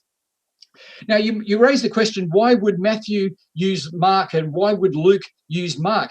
Well, it's actually the same reason for why we saw that the Apostle Paul used the testimony of the Jerusalem church. Remember when I showed 1 Corinthians chapter 11 and how the Apostle Paul in his letters quotes the gospel testimony of the Jerusalem church, of the 12 original disciples. So why do Mark and Luke use this other testimony? Well, because the apostles were working as a team and they shared their resources. And we see Paul sharing these resources, and so the others do. But there is this one standard testimony throughout all of them. Now, you mentioned that Mark refers to an Isaiah quote with Malachi, but he gets it wrong, and Matthew corrects it. Well, I'm afraid that that's simply wrong. Matthew and Mark do quite different things. In Matthew chapter 3 and verse 11, that's where he puts the two references and he separates them. And in Mark's not doing anything wrong. He's just gathering a whole series of prophecies from the Old Testament and putting them together in one group. And so there's they're all related on the one subject, and so that's just what he's doing. Matthew actually does something completely different. So he's not correcting Mark. There's no redacting or correcting of Mark. Just go and read Matthew chapter 3 and 11, and you'll see he's actually just teaching those scriptures himself in a different way. Now, you mentioned that in Mark chapter 11, Mark chapter 9, verse 4, that Elijah is before Moses, and then in Matthew, it's Moses before Elijah. That's simply a moot point, and it doesn't prove anything. In fact, it actually proves it's the nature of eyewitness accounts, because it's just saying two people were there. One of them says Moses and Elijah, the other says Elijah and Moses. That's just the nature of eyewitness. You've actually proved my point there. You also said that in Mark, that Mark is wrong, because when Jesus enters Jerusalem, it has the Jews saying that here comes the coming kingdom of our father David, and they would not do that, and that Matthew corrects this. But that's actually false, because Jews would do it and did do it. Because if you go and read Isaiah chapter 9, verse 6, you see that the coming Messiah is called our Father. That's one of his names, is that his Father. And in Isaiah chapter 22, verse 20, we see that the King of Israel was called Father. And so for the Jews at that time to be calling, to be saying to Jesus, the coming kingdom of our father David, is exactly what we find in the earlier prophets. Now, we'll keep going. You talked about the wrong geography. Well, there is no wrong geography, and scholars have showed this. You mentioned Jesus walking from Tyre to Sidon, and that he just should have gone directly, but why is it saying that he went around? Well, it's because there was a mountain between there. And so the way people went was, you're not going to walk over the mountain if you don't need to. You'd go around the outside of it, and that's just where the tracks were. And so there's no problem there. You said that Dalmanutha, there is no such place. Well, that's because these were villages, and we haven't found every place. This is the case with any history. We just can't read of a town in history and then go find it, because sometimes they're just a small town and they've moved on and we don't know where they are. So that's just an argument from silence. It's when you spoke about in Mark chapter 5 and the historical errors of the Gerasenes, and where was Jesus there in the Gerasenes? Is it the Gerasenes or the Gadarenes? There is a textual variant there as to how you spell that word. But it doesn't say the town of the Gerasenes, it says the region. And that region did go up towards the Sea of Galilee. And as I said, when we're trying to find towns from 2,000 years ago, it's not always easy. And in this case, it is in the right region. And so there's no reason to doubt the story. You spoke about Herod. Was it Herod Antipas married to the wife of Philip? Married to the... It was that Mark had the wrong thing. So what was it? Mark chapter 6, verse 17. You said that Antipas married the wife of his brother Philip, whereas Josephus said it was a different brother. Well, I want to say it's not that clear-cut at all, because both of those men were from Herod's family, and both of them could take the name of Herod. And so it's quite easy that Philip was using the name of Herod. Now, I want to particularly have a go here when you talk about Papias, because you're saying Papias's writings are lost. Yes, that's true, but so are many writings that At-Tabari refers to. Many of those are lost. And you said that in book 3, verse 39, chapter 3, that Papias, that Eusebius said is unreliable. I've actually got the book here, and I cannot find what you were saying about Papias saying that that Papias twisted was saying Judas exploded or anything like that. I'd be keen for you to actually confirm that, because it doesn't seem to be there. Eusebius does say that Papias had a view of the millennium, the 1,000 years, which was unhelpful, but that was about it. Now, regarding Eusebius, and I really want to pick you up on this, because at this point you are wrong. You said that Eusebius said that Christians should promote lying, and at this point I want to say you are wrong, and I challenge you to go and actually look at these references. So Papias talks about, Eusebius, in his book on the preparation for the gospel, in chapter 31, he does not say that Christians can lie. The book is actually to parallel Greek philosophy to the Old Testament and show that Greek philosophy pointed the way to Jesus. And so in this book, he compares Plato and the Old Testament, and the parallels that he makes is that Plato said the government could lie to youths, and he contrasts this to the anthropomorphisms in the law of Moses. He in no way says that Christians can lie. This is just a completely false reference, which is completely false. And you're just really slandering Eusebius when in actual fact, he's very careful about the sources that he uses. I think I've run out of time there, so I'll have to stop. Thank you very much. So you actually have 1 more minute, but okay. Well, I'll keep going. Now, you said that Paul and Acts contradict each other. That Luke and Paul contradict each other. In Acts chapter 9, it says many days, while in Galatians it said 3 years. Well, guess what? Many days is 3 years. You talk about Timothy not being circumcised, Paul against circumcision in Galatians, but yet he had Timothy circumcised. That's because Timothy was a Jew. He had a Jewish mother, as it explicitly says. And so Paul was all for Jews getting circumcised. He didn't have a problem with that. And as I said, Paul never puts himself over the other apostles, but he says that they had a unique apostolic role that he didn't have. Now, regarding what day did Jesus die on, you're saying Mark and John say different things. No, they don't. Mark chapter 14, verse 42 says it was the day of preparation, and John 19:14 says it was the day of preparation. And I'll finish. That's it? That's it. Wonderful. That's it. Thank you. I'll finish up there.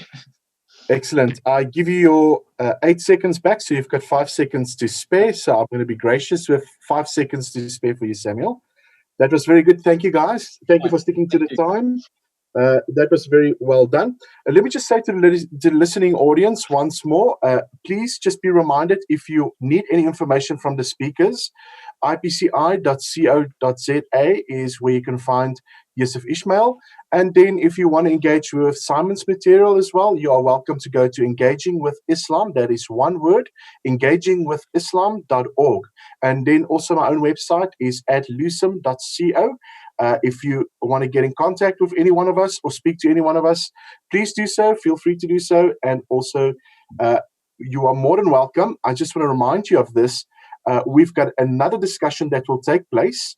That will be on the 11th. It was scheduled for the 4th, but we changed it to the 11th. So it's not next week Saturday, it's the week after.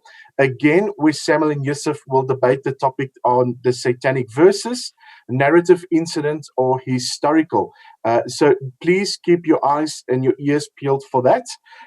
Okay, so Yusuf, the first 10 minutes cross-examination is yours. When you are ready, you are welcome. Yeah, your screen is ready and set. You are welcome to ask Samuel the questions, and I'll start the timer as soon as you start to do so. Thank you, Yusuf. Rudolph, is it 12 or 10? I thought it was 12. 10. Is it 10 minutes? Okay, then 10. I need to just, because I thought it was 12. Let me just reduce it here. Hold on a second. Okay, Samuel, just quickly, I just want to ask you this question. You said that I kind of slandered Eusebius, but I've got, I don't know if you've got the book here. Is it the Preparatio Evangelica, book number 12, chapter 31 is titled as follows, that it will be necessary sometimes to use falsehood as a remedy for the benefit of those who require such a mode of treatment. I mean, that's what he clearly says, that in certain instances you can use falsehood, and some translations refer to it as lying. So would you disagree with that? That's not what he said? I agree that is what he's saying here. Okay. But hang on, no, I'm agreeing that there is that quote. That is the quote from Plato. Yeah. Okay. And so my point is that. But he's agreeing with that quote. He's agreeing with the quote. No. I'm not saying he's agreeing with the quote. Not at all. Because there's a whole genre of books in the early centuries of Christianity where Greek philosophy is massive in that area. Yeah. The study of philosophy is massive. And one of the genres of books that were written, and you can see this if you read Eusebius, he mentions all the authors who make those types of books, is that they would compare Greek philosophy to the Bible and try to show that philosophy points people to Jesus in the same way that the law of Moses and the Old Testament points people to Jesus. And so in Eusebius's work that you're referring to, he puts a quote from Plato, a quote from Moses, a quote from Plato, a quote from Moses. And he's trying to use these and say, well, you know, see how Plato did this and Moses did this. Now, he's not always agreeing with them. Okay. But what he's doing is, because his actual application is that when Moses used anthropomorphic language of God, that's actually not true language.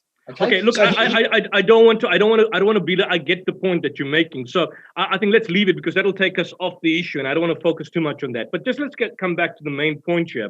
That was just a side issue. Apologists generally raise the idea that the title that the titles in the Gospels use an unusual construction, because the title, for example, Tov Evangelion, Jesus Christou, already uses an objective genitive to indicate the topic of the text. And so they couldn't use a subjective genitive to indicate authorship. Do you agree with that? Well, I think that becomes a bit speculative. So it's not that I agree or disagree. It's the type of thing I wouldn't know. What I can say is that kata, a name like the word kata, as you said, just means according to. And so the view within the church is that there's one gospel, and it's according to whichever person. So there's one gospel according to.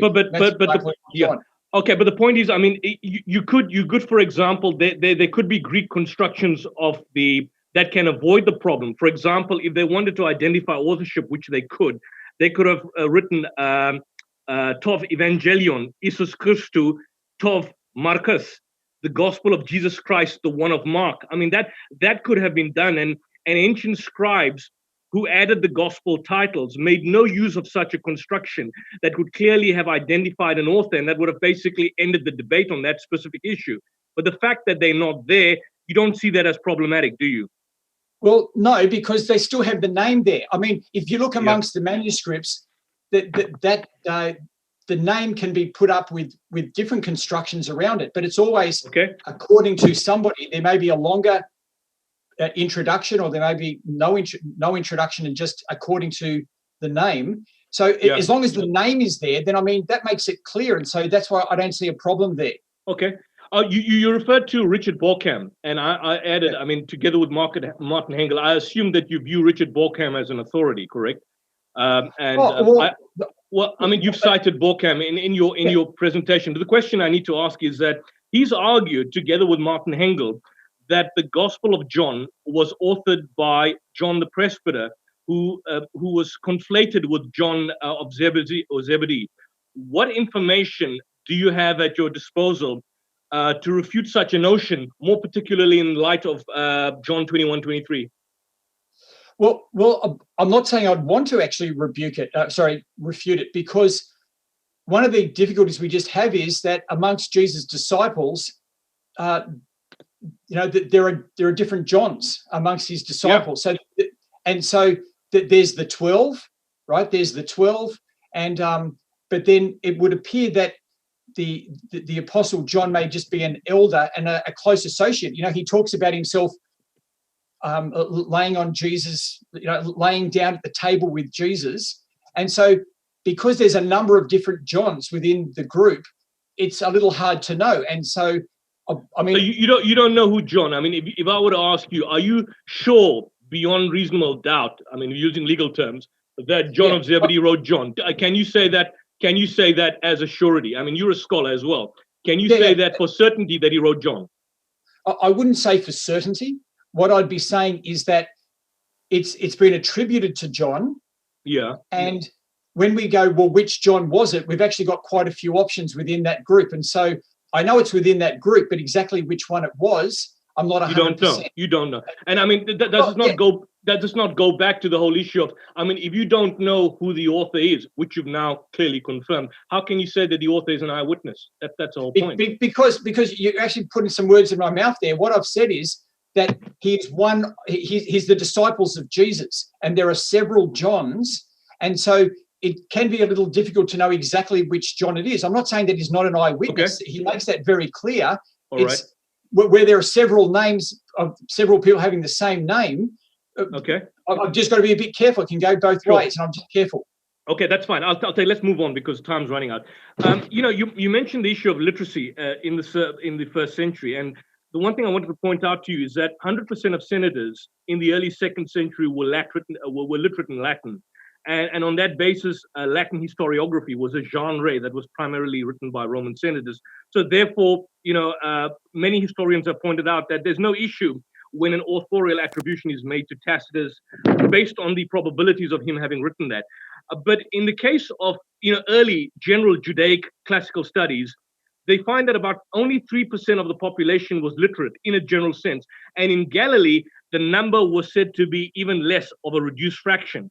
So would you agree with me then that when a claim is made that a Galilean fisherman like John or a toll collector like Matthew authored a complex Greek text, it would have been unusual and rare for someone who belonged to their demographics to have authored such a text? Well, I'd say that you've given me two different people there. With Matthew, if Matthew is a tax collector and and as a tax collector, he's involved in bookwork and record keeping, then I actually find it quite probable that a tax collector would be able to write. And so I have no reason to doubt.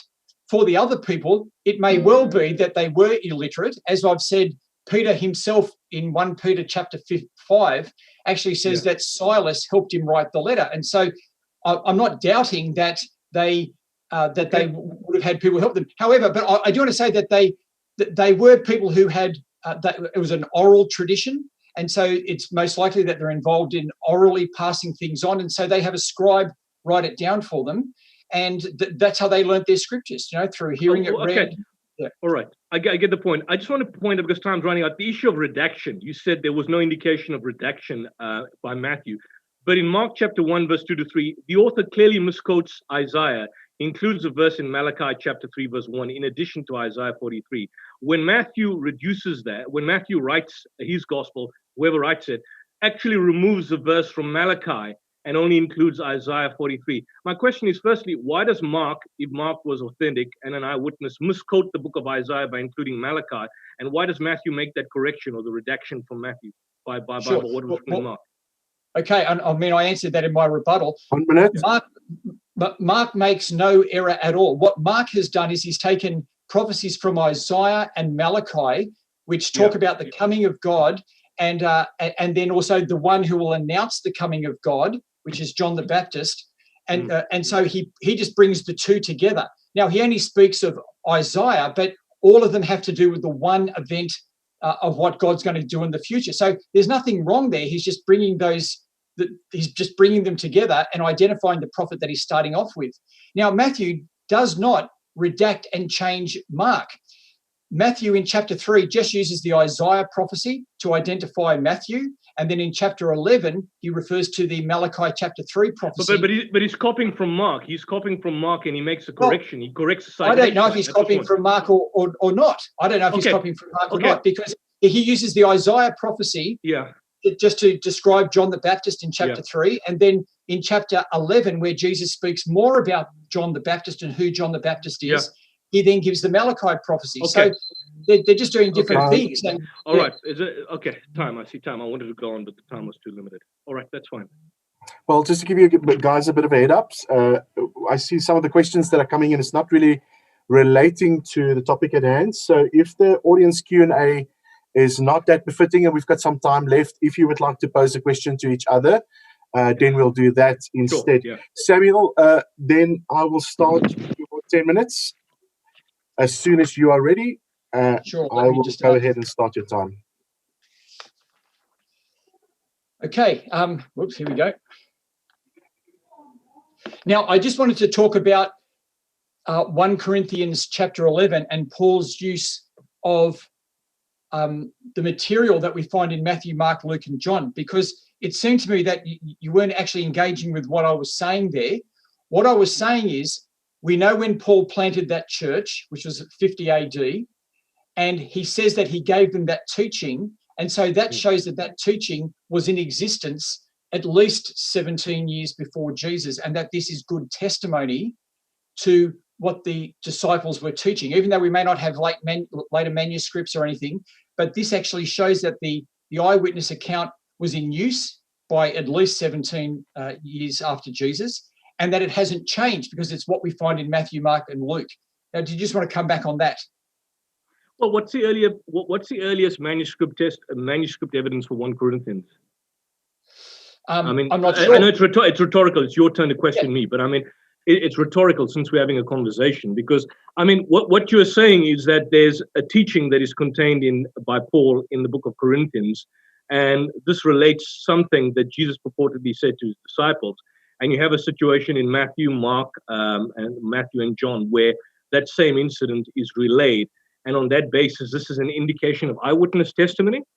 Yes, it is. Okay, but but the point is the books of Matthew and the books of John come much later. So I mean, for the sake of argument, if you're referring to an incident that happened in the past, and you have a book that is written much later that alludes to that same incident, and the purported author was purportedly a disciple, how do you come to a conclusion that the writing is in fact eyewitness testimony? Or the writer was in fact an eyewitness? That's the whole question.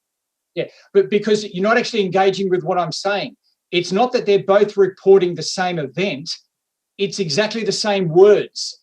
That's my point. Well, and the point is, that's even more problematic, because if it's in exactly the same words, and that would indicate that the Gospels, which come much later, were in fact copying. I mean, that's more evidence of copying as opposed to. No, it's not. I mean, no, but it is, because if you say, but hang on, Samuel. If Matthew and John came later and made a reference to this quotation in terms of what Jesus did, and Paul mentions it much earlier, and you have a duplication in a book written much later, that's an indication that the author of that particular writer, you see, this is a problem. We're not saying that that Jesus had no disciples or that he never communicated. What we are saying is that the books that were written are not the books that are attributed to the authors that purportedly, and they were not eyewitnesses. Now, the fact is they may be narrating an information that they got, but that's not eyewitness testimony. No, but that's not eyewitness testimony. You're now cross-examining me. No, okay, well, I don't want to cross-examine you, but the point I'm trying to say is that the conclusion that you reach to come to that is totally flawed, because you're saying, what I understand is you saying there's something in Corinthians by Paul. Yeah, okay, sorry, you've taken all my most of my time. Okay. What I'm saying is, and you haven't addressed with what I've said. What I'm saying is, in 1 Corinthians and in several other places in Paul's writings, he has teaching that he says he got from the Jerusalem church. Yes. Okay. Now, when we compare that to, and we know the date at which he got it, when we then look at the Gospels, we see exactly the same teaching and exactly the same words. This shows that teaching has been passed on, one, from the Jerusalem church, and two, that it's been passed on faithfully. Now, you haven't addressed with that yet. You're going off in other directions. But hang on. I'm not for the sake of argument, for the purpose of the debate, I'm not questioning that teaching. What I'm saying is that when the authors of Matthew and John or the other Gospels narrate this, they are getting a received tradition, and more particularly, if you say it's a duplication of what's contained in Corinthians, it's possible and plausible that they would have got it, the writers of the Gospels would have got it from 1 Corinthians, not the other way around. So that's the point I'm trying to make. You basically, you see, the question is, are the Gospels eyewitness testimony? In other words, the authors, were they eyewitnesses? And my contention is that they're not, on the basis that what they are getting is hearsay. Now, you're referring to a teaching. That teaching may have existed. No one is questioning that for the sake of argument. What we are saying is that those writers of those particular narratives, the Gospels, would probably have got that in terms of what's contained in 1 Corinthians. You cannot exclude that as an argument in terms of where they got that. Yeah. No scholar would say that Matthew, Mark, and Luke quoted 1 Corinthians, right? No, nobody's saying that. No, nobody's saying that. But I'm saying that there could be a tradition that flows from that. That's my point. Yeah, there's a tradition, and I have no problem with that. But if there's a tradition that flows from that, which is now contained in the Gospels, it doesn't make the writers of the Gospels eyewitnesses to the time of Jesus. That's the whole point. It doesn't prove the case that the authors are eyewitnesses. They could have been a received tradition that passed on from generation to generation. There's no problem with that. But it doesn't make them eyewitnesses. Yeah. Like someone quotes you. Yeah. Go ahead. But this gets back to our definition of what eyewitness is. And I'm saying that tradition that has been passed on is faithful eyewitness information. The eyewitness information has to be passed on. It has to be passed on. And I've showed that information that has been passed on can be traced right back to the 30s. Okay. Now, look, we're going to stop there. Okay. What do you think about my idea when I showed that the Quran talks about how the disciples of Jesus would succeed, and they would be the ones who would, I can't remember my exact phrase, but they would be the ones who succeed, and that they'd succeed over the others. Now, if that's the case, then these are the gospels that have succeeded. These are the gospels that have come to us. So why is it that Muslims don't read Matthew, Mark, Luke, and John? Well, it's basically because of the fact that these are not actual documents written by Matthew, Mark, Luke, and John. And there's no evidence that has been presented that these were the Gospels. There were a number of Gospels, competing Gospels. I think the main point is this, Samuel, and maybe we at Loggerheads on this issue. Hearsay is the evidence of a statement that was made by other than a witness. And I think you have to agree in the debate itself. That's what we basically got. You may have a different understanding of eyewitness testimony, but eyewitness testimony is specific. If a person gives an account or sees an account, refers to an account given by a person who witnesses an event and then narrates it, that's an eyewitness testimony. Yeah, okay, but hang on. That's a claim that most of the fundamentalists make. Sorry? Well, you've changed the subject. I was talking about the Quran says, right, you changed the subject. The Quran says that the disciples of Jesus, amongst all the Jews, will succeed, and that what they do will go forward. Now, you mentioned there are other Gospels. There were, but they didn't succeed. The Gospels that did succeed are Matthew, Mark, Luke, and John. They should have said that this is the Christianity that succeeded. You seem to be denying the Quran. No, there were many Christianities, but the point being made is that what the Quran alludes but the one to that succeeded no, but hold on, Samuel. What the Quran alludes to, in fact, in relation to the disciples, we accept that they were Muslims. We accept that they received the true message from Jesus. We have no problem. So in the point of succession, it's referring to the final allusion that Islam is the culmination of that notion in terms of what Jesus, in fact, sent and preached to his community. And so the message that the message that the disciples, in fact, took at the earlier period finds its fulfillment in the teaching of the Quran. Go to that verse itself, Surah 60. It's not actually, it has to be read in the context of the Quranic point. What it's saying is that the message of the disciples and Jesus' preaching is vindicated by the Quranic text, which in fact means that Islam is a culmination, a fulfillment of the teachings of Jesus and of course the disciples. This doesn't now in any way indicate or signify that at the subsequent church councils, they were now they were overlorded over other competing councils or other Christianities, and so therefore they gained some degree of superiority in terms of intellectual dominance within that world. That's absolutely not what the Quran is alluding to. Go to the verse and we'll deal with it. I quoted it before, and what it says is that the disciples of Jesus are the ones who were successful and will prevail. And what I'm saying is that the Christianity that prevailed is the Christianity that we have today. Otherwise, it didn't prevail. The one that prevailed is what we have.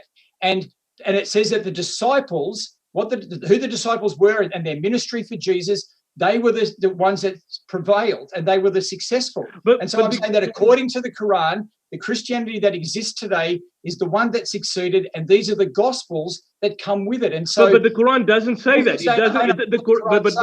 But Samuel, the Quran doesn't. Why are you decontextualizing it? The Quran is referring to that in the context of the message of Islam, that the fulfillment of the teachings of Jesus and the disciples finds fulfillment in the message of Islam, and thereby their truth, their message is vindicated and their eventual successes, because whatever was revealed to Jesus was what is revealed to Muhammad. That's the context of that verse. Now, how do you stretch that verse to make it assume that it now basically refers to the development of Christianity? That's absolutely not what the Quran is.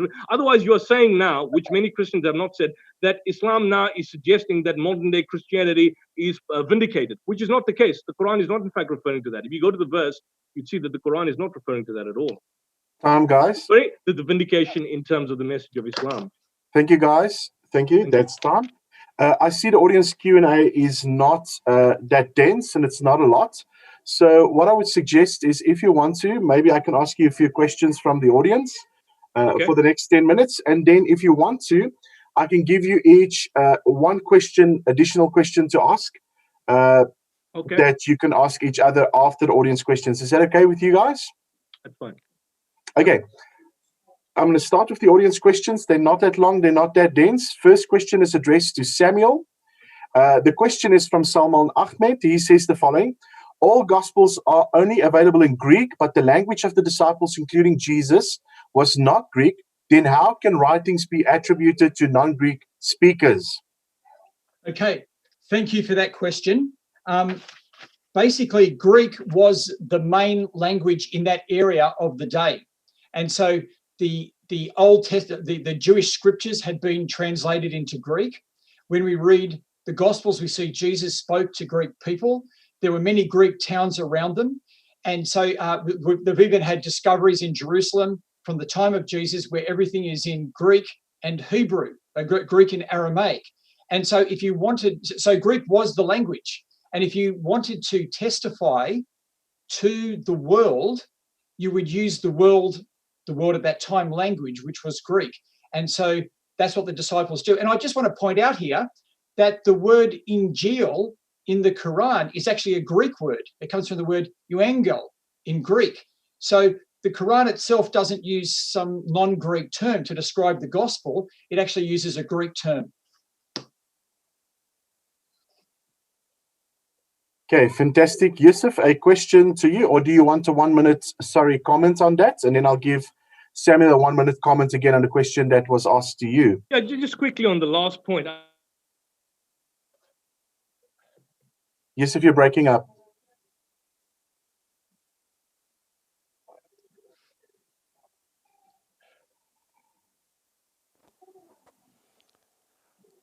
Rudolph? It seems like Yusuf is frozen. Must we wait for him until we ask Samuel's question? Rudolph, I think Yusuf will have to exit the Zoom and come back in. Okay. Hopefully he'll do so. I'll stop the clock. Okay, while everybody's listening and waiting, let me just repeat to you quickly that this discussion today will obviously be available on Facebook afterwards. So you're welcome to watch that again.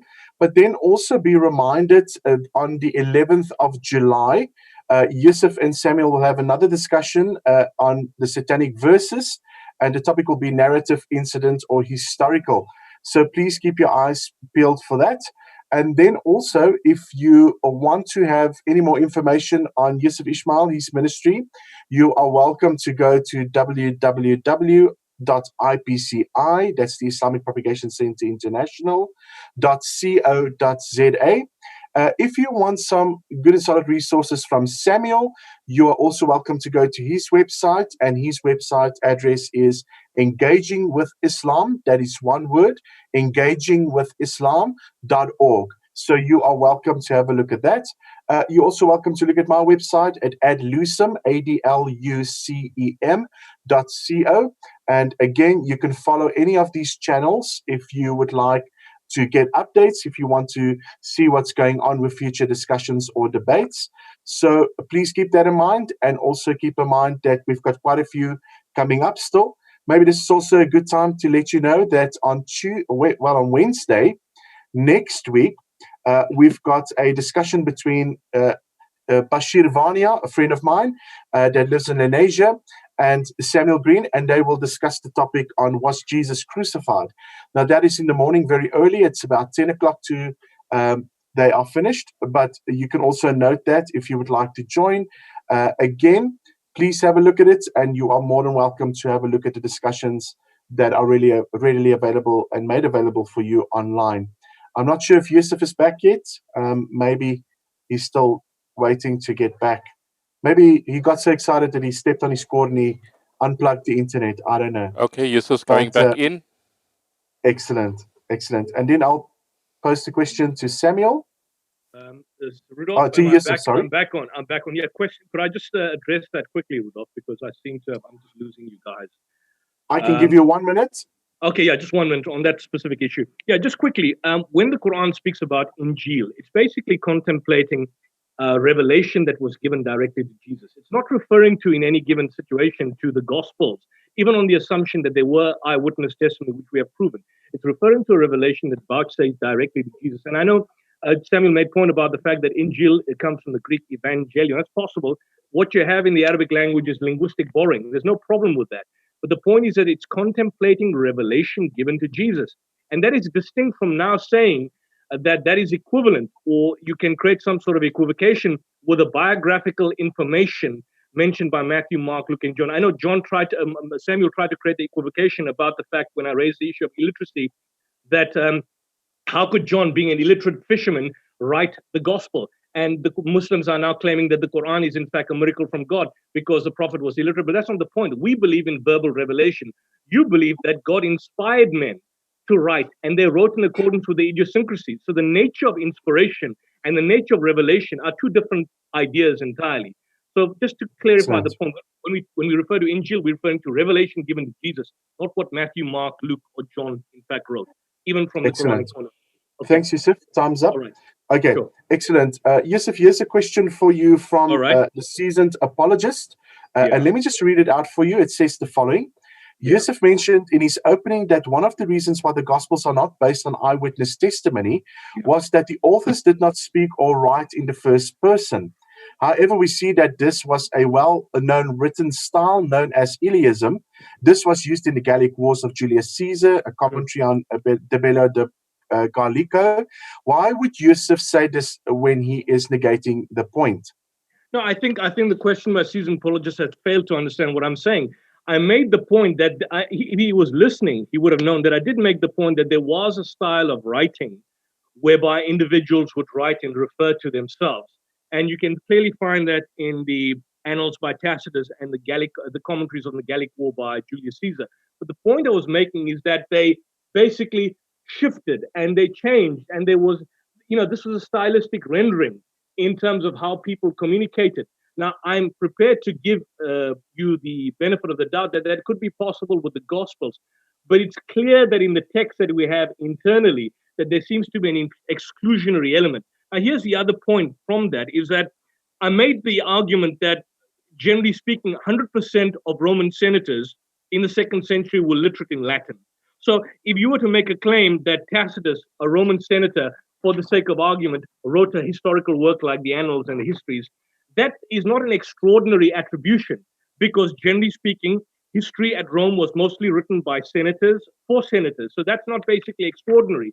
But on the other hand, when you make a claim that a Galilean fisherman like John, who had absolutely no elementary skill in terms of writing complex narratives, could author a complex Greek gospel, that could become a problem. So I think seasoned apologist needs to go back. I said in a general, that is one argument, that the stylistic rendering of the text, it seems to be from the third person.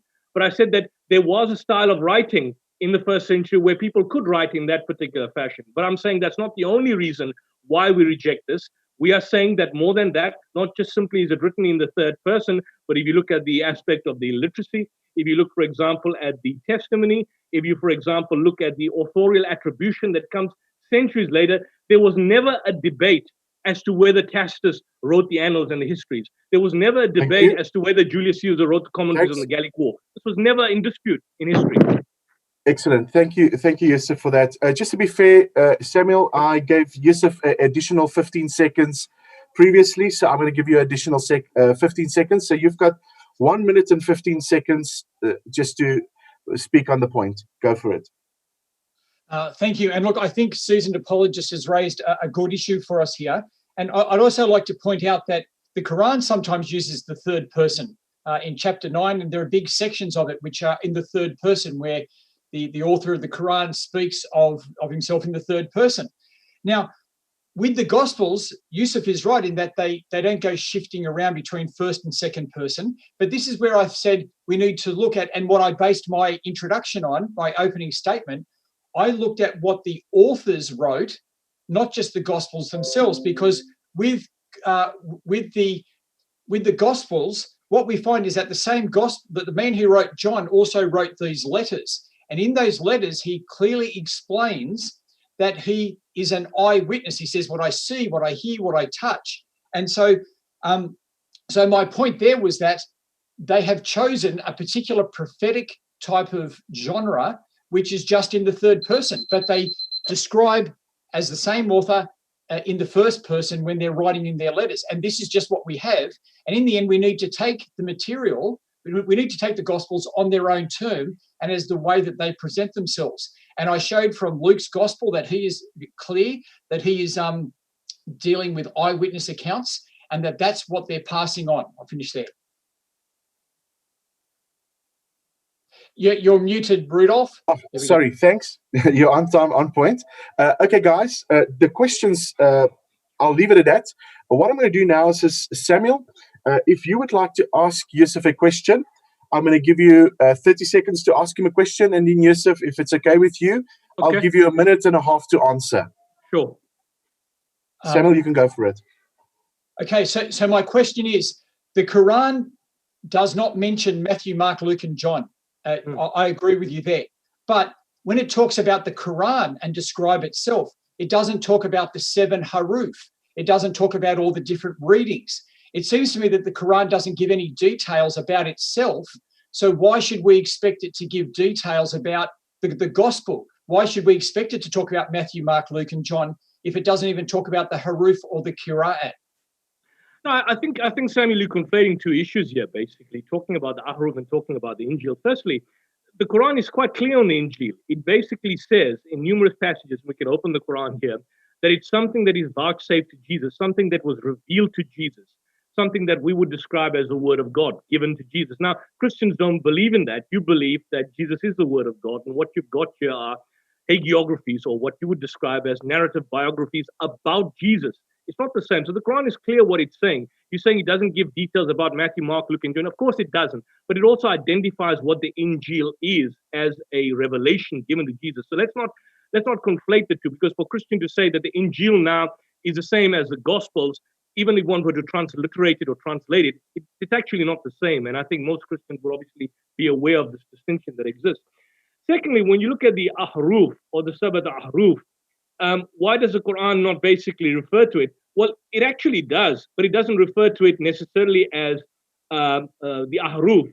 It basically refers to recitation, that the Quran is in fact a recitation. Now, if you look at the Sabbath Ahruf are basically modes of recitation in which the Quran can be recited. Now, the Quran doesn't go into great details in terms of amplifying or discussing the manner in which it can be recited. What we do have is a situation is that there's a standard text or revelation that was given to the Prophet, and this could be expressed and manifest in a variety of recitations. So at the outset, the Quran does refer to itself as a recitation, something that is recited, something that is given Thanks, to Yusuf. So in that sense, there's an illusion. Thank you. Thanks, Yusuf. I gave you an additional 30 seconds. Okay. So what I'm going to do is I'm going to give you a question for 30 seconds, and then Samuel, I'm going to give you the same time as well. Okay, that's fine.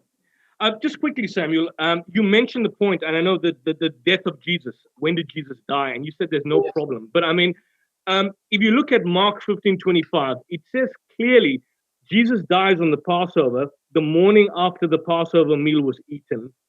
And in John chapter 19, verse 14, it says that Jesus died at noon in the afternoon. Some would say 3 p.m. But it goes on by saying that that was the day of the preparation for the Passover, the day the lambs were slaughtered. Now, my point to you is that despite how much you would attempt to reconcile it, the contradiction still remains. I mean, similar in many instances, for example, like the death of Jesus. He commits suicide in the one instance, or he hangs himself and he falls headlong and his entrails burst. You'd have to create a gospel harmony, like a diatessaron, to reconcile it. But in this instance, there is no reconciliation. So how do you explain? Yusuf, okay, how do you explain the two? Thank you so much. You got a little bit more time there. You got 17 seconds. Okay. So I'm gonna have to give that to Samuel just to be that's fair. fine. So Samuel, I'm gonna give you that seconds. Again, in order to read through all those verses now, I can't do that. But what I'd point people to do is to go to Mark chapter 15, verse 42, where it says it was the preparation day, the day before the Passover, and John chapter 19, verse 14, which says it was the day of the preparation of the Passover week.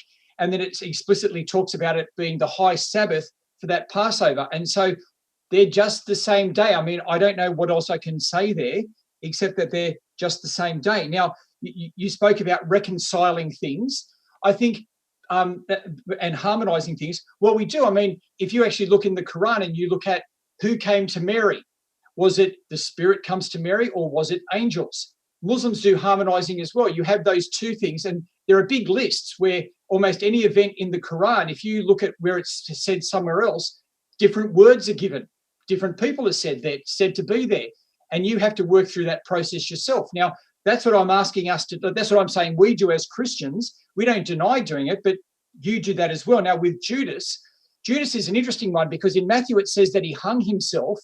In Acts it says that he ran into a field and burst open. And to be honest, I don't know what run into a field and burst open means. Like, what does that even mean?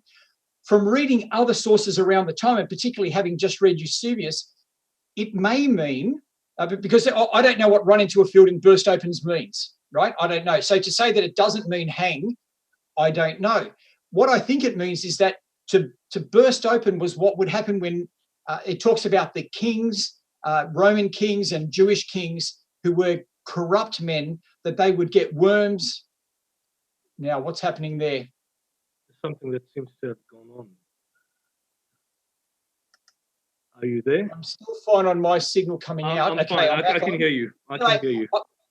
I just, in summary, I think that it's actually just, it may well be that Judas hung himself and then after a while he burst, but it also may be a way of describing a shameful death. As I've seen the idea of people swelling up and having worms mentioned for other deaths for other people, and it seems to be a way of shaming them in their death. So I'm not exactly sure, but we both have to do that type of harmonizing our material. I'll finish there. Oh, thank you, guys. Thank you on time, and thank you for posing an additional question to each other. Just for your own understanding, remember that, please remind, you can diarize this. On the 11th of July, there's going to be another discussion at 10 o'clock in the morning, and Yusuf and Samuel will look at the satanic verses, narrative incident, or is it historical? So in closing, what we're going to do is Yusuf, you've got 4 minutes to give your closing remark. Would I have the last 4 minutes? I'll go first. I'll go first. Will you go first, Samuel? I'll go first. I've got 4 minutes. Okay, no problem. You've got 4 minutes. I've set the clock. And then after that, Yusuf, 4 minutes to you as well. Okay. Well, first of all, I want to thank everyone who stuck it out to the end. And as I want to thank Yusuf for this free-flowing discussion that we've been able to have. And I hope that it's really given you, everyone watching, some new ideas to think about, some things to run with, and hopefully made you think again about some issues. Now, just to go over my talk again, what I showed was that the Gospels, when we look at what the authors say about themselves in their letters and throughout, and just taking them on their own terms, we see that they claim to be eyewitness accounts. Now, Yusuf and I had a different definition of what eyewitness means, but what I mean is just that the eyewitnesses tell their stories and they give their teaching and their testimony to Jesus, and then someone writes that down and then passes it on. That's the case with Luke and Mark, and I think that that's quite a reasonable description of eyewitness testimony being passed on. Matthew and John, it's different. They are actually the apostles themselves. We saw that the type of witness it is, though, it's not the normal witness that we may expect. It's the witness of prophets. It's the witness of Scripture, and so it has its own particular way of doing things in the way it does as it proclaims Jesus as the Messiah.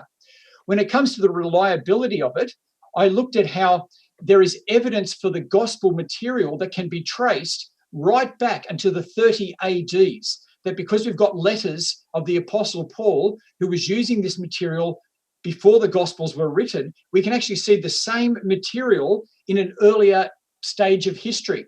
And that shows us that what we find in the Gospels today is from the eyewitnesses and that it hasn't been changed. We also saw that there are multiple witnesses, different people giving testimony to this, and I showed that on my table, how they all give the same message to Jesus, and eyewitness accounts should agree with each other. And again, that's what we find. We looked at how the Bible fits in with history in terms of discussing the ideas that were going on at the time, and how even small things like the names, getting the names right, has now been shown to be correct as we've looked at tombstones and what names people had at that time in that place, and that it fits in. And I showed how on many things where scholars have said, oh, the Bible's not reliable, it's not eyewitness. Well, we've actually dug up things. Archaeologists have dug things up, and the Bible just keeps, the Gospels keep getting proven to be true. I looked at some of the objections, and I've answered those. I won't go through those now. But for my last one, I do want to say again that the Quran itself actually says that the disciples of Jesus will succeed and prevail.